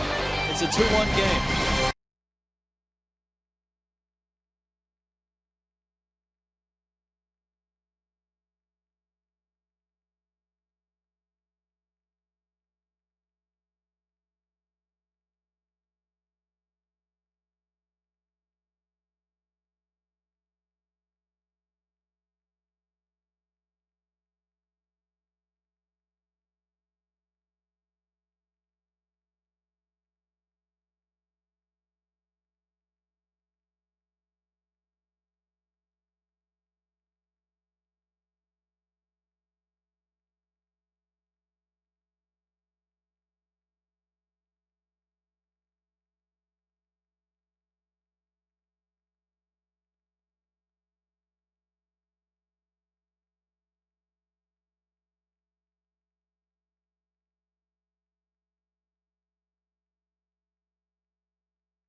Intervening.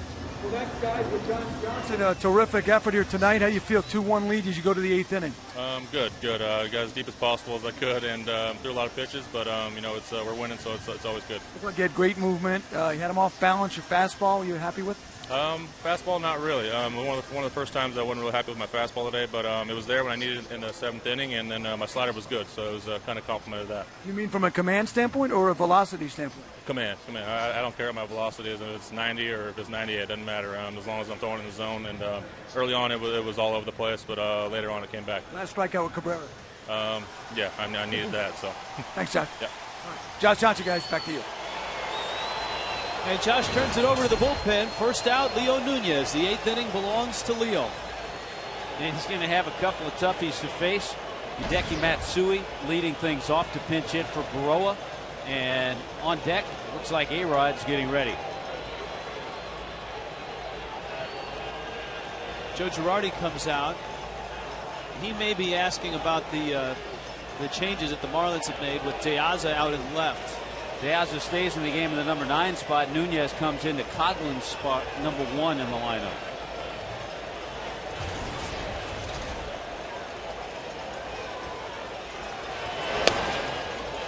Nunez misses outside, and Matsui certainly with the strength and the ability to run into one and knock it out of the park. You can see 10 homers this year.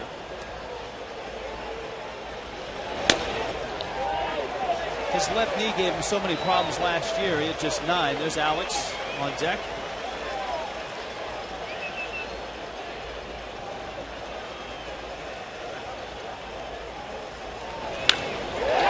Matsui into right field.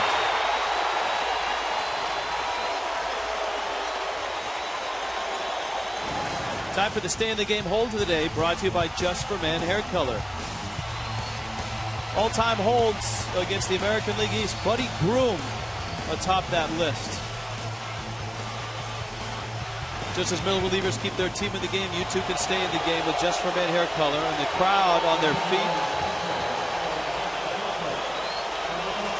It just goes to show you that people forgive the accusations that A-Rod admitted to. It's all in the past.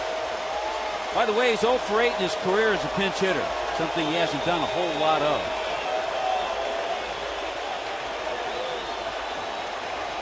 That's amazing. And that in his career, he has pinch hit so few times. Just 8 times, yeah.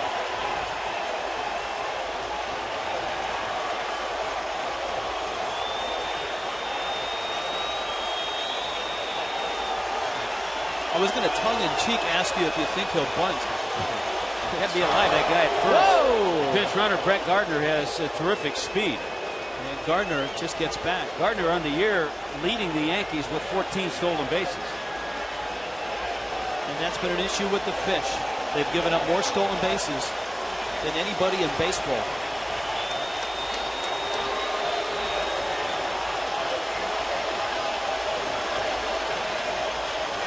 Gardner is running. Baker's throw.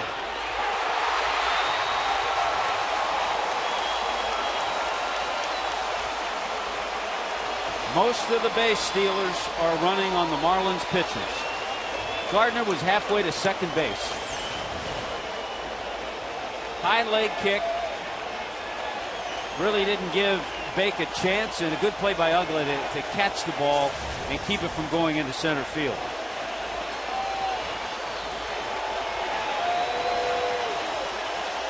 One 1-0 to Alex Rodriguez.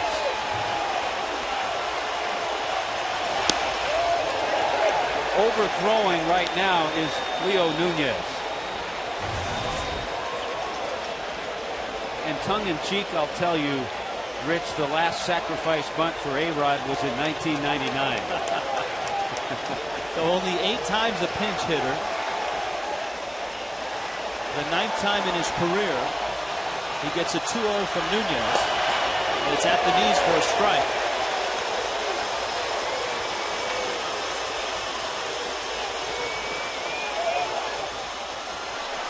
Dan Meyer ready if needed.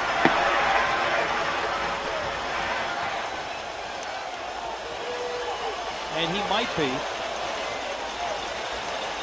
Jeter next, then Damon.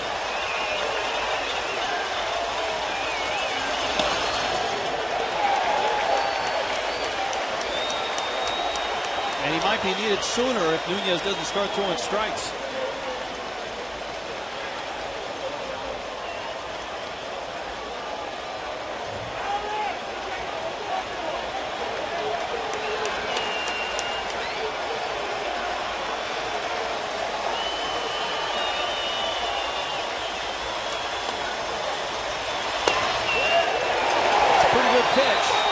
A-Rod can take them. They have to be right down the middle of these strikes. That was a pretty good pitch.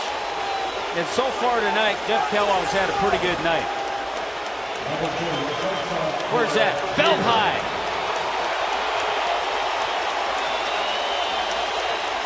Good pitch.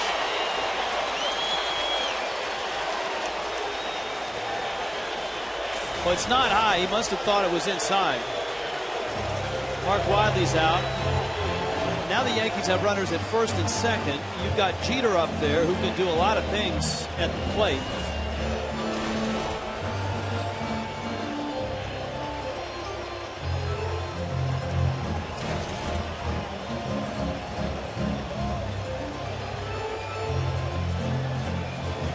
Tommy made the point when it happened. The inability to turn the double play in the 7th cost the Marlins not only a run, but it extended Josh Johnson and sort of sealed his fate as he was removed for a pinch hitter in the bottom of the 7th. Had he not had to throw those extra 12 pitches, more than likely would have come out and started this 8th inning. All right, let's see what the Yankees have cooked up. Andy Fox trying to get everyone's attention right now. The Marlins are not set up for a bunt. And I think that's what the dugout is trying to impart on the infield is be alive for anything, really. You can't really cheat and play in for a bunt because Jeter might not bunt. Yeah, but Cantu was deep at first, and now he's shortened up. Bonifacio's even at third. He squares, but Nunez misses the plate. Jeter does have 1 sack this year. I mean, Joe Girardi has a lot of options here. I mean, you can't rule out a hit and run in this situation. But I don't think he would do that because you have to have a pitcher a little more around the plate than Nunez has shown. There they go. Runners on the move, and it's fouled at the plate. He did have it on. So he took a chance on a 1-0 pitch, sent Brett Gardner and A-Rod, and Jeter fouled it off. You can see the flashbulbs bursting. The reflection off of Jeter's helmet.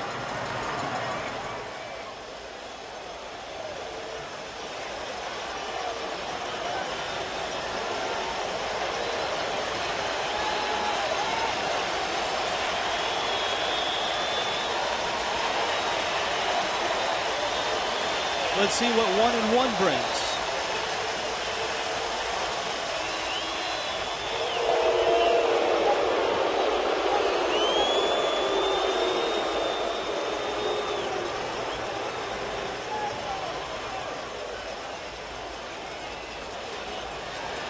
With runners in scoring position, he's always been good.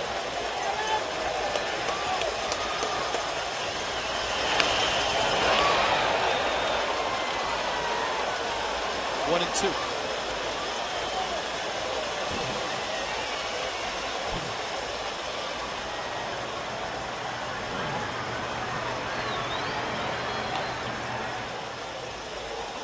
Well, after the failed hit and run, you already put the bunt on again, and Jeter fouled it off. Now they'll be swinging.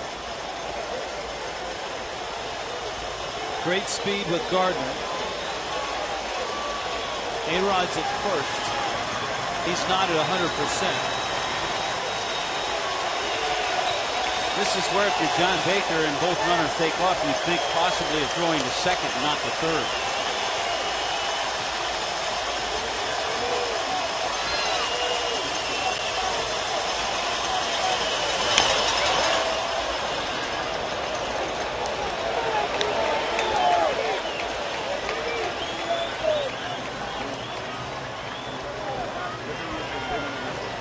Two-one game. Rob Thompson, third base coach.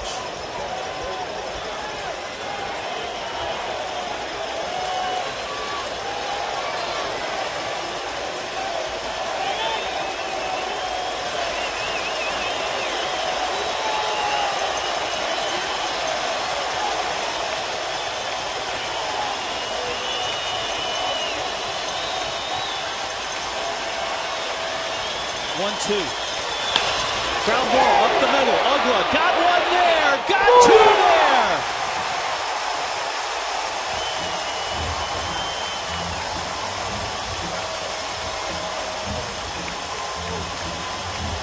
Right, that couldn't have been hit in a more perfect spot by Derek Jeter. Up the middle. Ugla at the bag to field it, and all he has to do is step on the bag and make the turn. This time he makes a perfect throw to first base. Two huge outs. And so Nunez gets the double play. Damon's due up. Myers coming in. Armaruni called to the bullpen. When you need a car, truck, or van.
2 outs.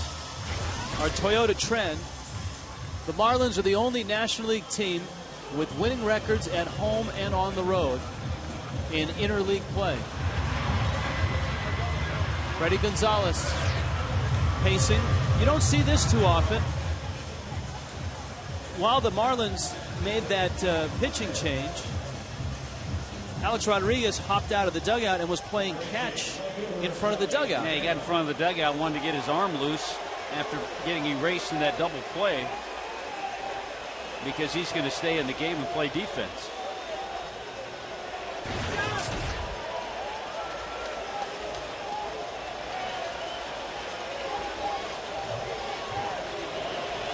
Johnny Damon and Dan Meyer and Brett Gardner all converging here in the 8th with 2 outs.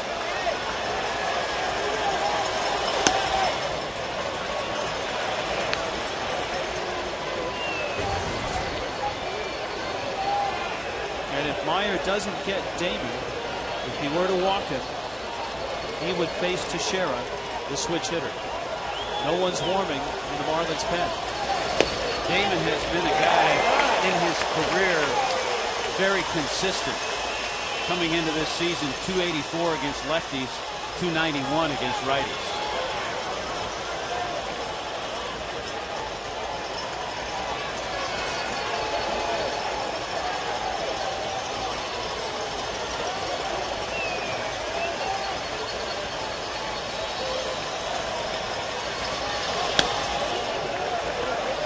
This is the guy that Meyer wants to get, because we talked about it last night. Teixeira, a 370 hitter against left-handed pitching. Teixeira, switch hitter.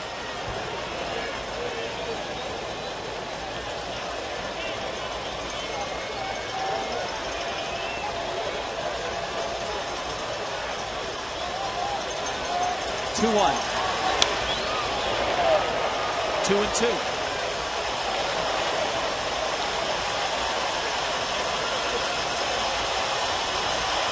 Freddie Gonzalez last night had Matt Lindstrom work an inning. So if they can deliver this to the 9th, Lindstrom should be ready to go.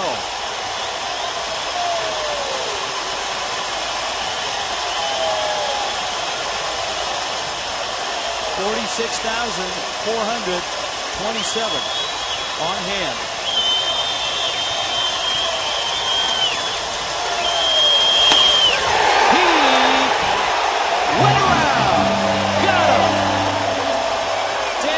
Strikes out Johnny Damon. Nunez and Meyer hold the lead. The Marlins go to the bottom of the 8th with a 2-1 lead.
Join the club by Quick Creek for affordable home improvement projects. Visit quickcreek.com. Quick Creek, It's what America is made of. South Florida tonight, the place to be, Land Shark Stadium. Over 46,000 here for the Yankees and the Marlins in a 2-1 game in the bottom of the 8th. Phil Hughes comes out of the Yankee bullpen. Alex Rodriguez stays in the game. He's at third.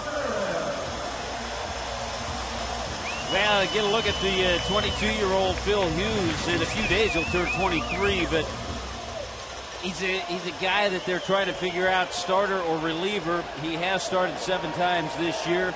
Did not fare well last year in a handful of starts, but now with a good fastball and a curveball and a changeup, he works out of the bullpen. Hanley sends the first pitch skyward to right. Swisher got a late break, but makes the catch.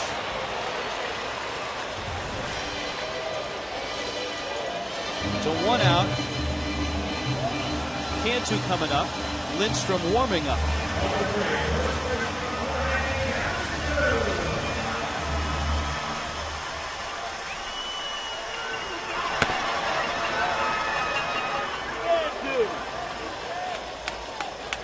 Well, what excitement tonight, Rich.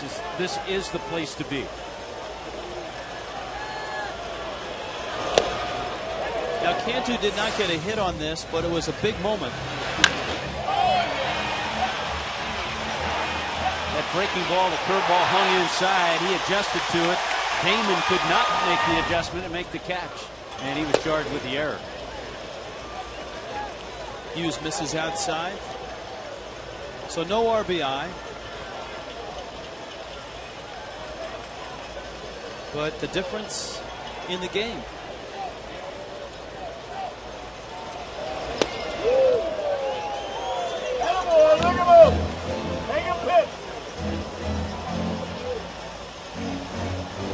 The Phillies bullpen trying to hold the lead right now, just like Freddie's bullpen is going to have to do it in the 9th.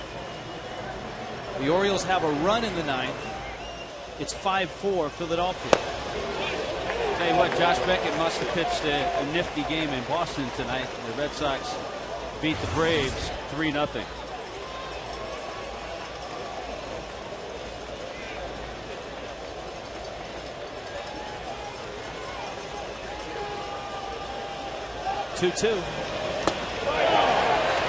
Down goes Cantu. Good live fastball from Hughes.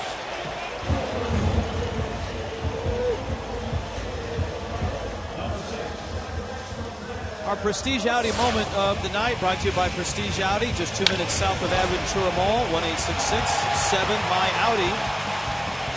Dan Uggla, the straightaway center. Uggla's homer in the 2nd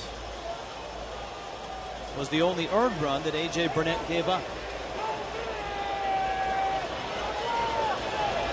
The Marlins have still gotten themselves in that predicament. Remember the series in Boston, not hitting with runners in scoring position. In the first 2 games of this series against the Yankees, the Marlins are 0 for 11 with runners in scoring position. Of course, the home run by Uggla and then the error with the other run. By the way, that Boston win, it was Josh Beckett's first shutout since joining the Red Sox. So he went the distance.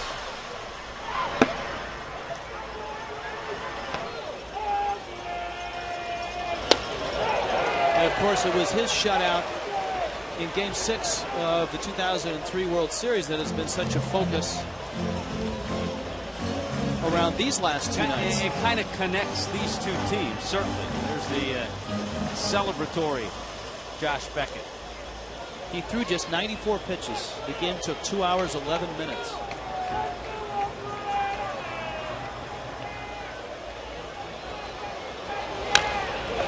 Uggla rolls it wide of third.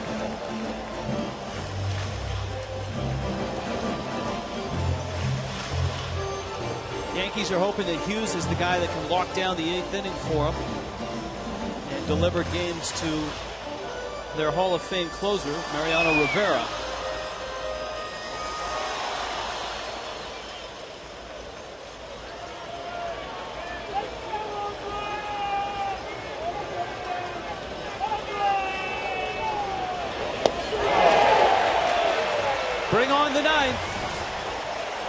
Bring on the Yankees. Bring on Matt Lindstrom.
Biggest crowd in some time. Over 46,000 here. Our Home Depot doing more with defense. An important moment for the Marlins. The Yankees with runners at first and second and nobody out in the 8th. And Derek Jeter rolls to Dan Ogler, who gets the double play. And the Marlins, Rich, in this series have turned 5 double plays. There's Brett Carroll, who comes in to play right field. So Jeremy Hermita's out. De Aza, he's in left field. He's been there for a couple of innings. And, of course, Cody Ross in center. Teixeira against Lindstrom. As we've seen with Lindstrom, when he doesn't get work, he's not effective. Knowing that, the Marlins 3 nights ago had him work a side session in the bullpen in Boston. And then he came in last night and worked a scoreless inning. Teixeira off the bag, and it hops into right field. Carroll up with the ball, and Teixeira stops. That is why Brett Carroll's in the game.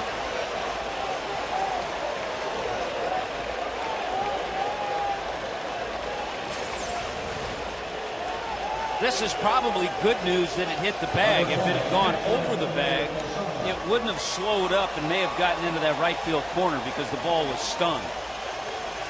Quickly getting to it, Brett Carroll. And a big turn at first base by Teixeira. Now it's Posada. Then Cano. Then Swisher.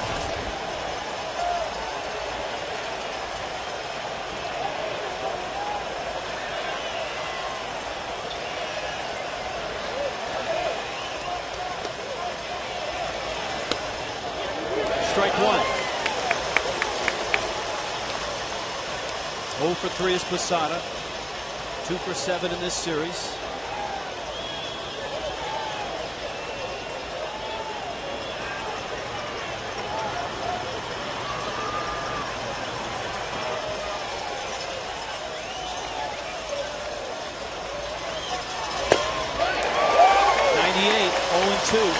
Some serious gas there. And in a good location. We talked about it the other night, trying to tie up Posada in under the hands.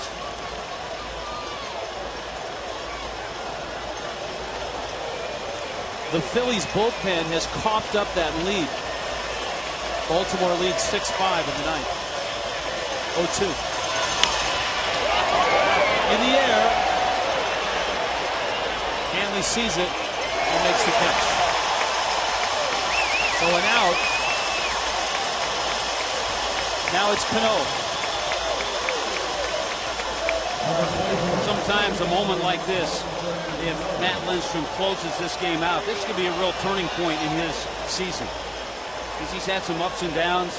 He hasn't had a whole lot of pressure-filled situations. If he can close this game out, this could be a big turning point for him. This is about as pressure-filled as it gets. Yeah, you got that right. A lot of nail biting going on.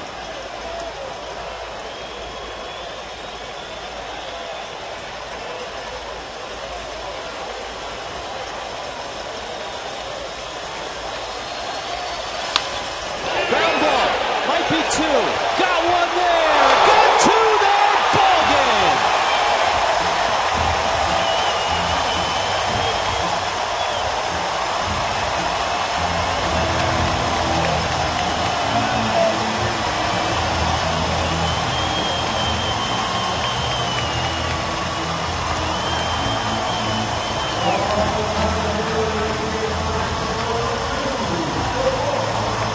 Gotta be sweet for Dan Uggla. The inability to turn the double play hurt the Fish, and Ugla's in the middle of two key double plays.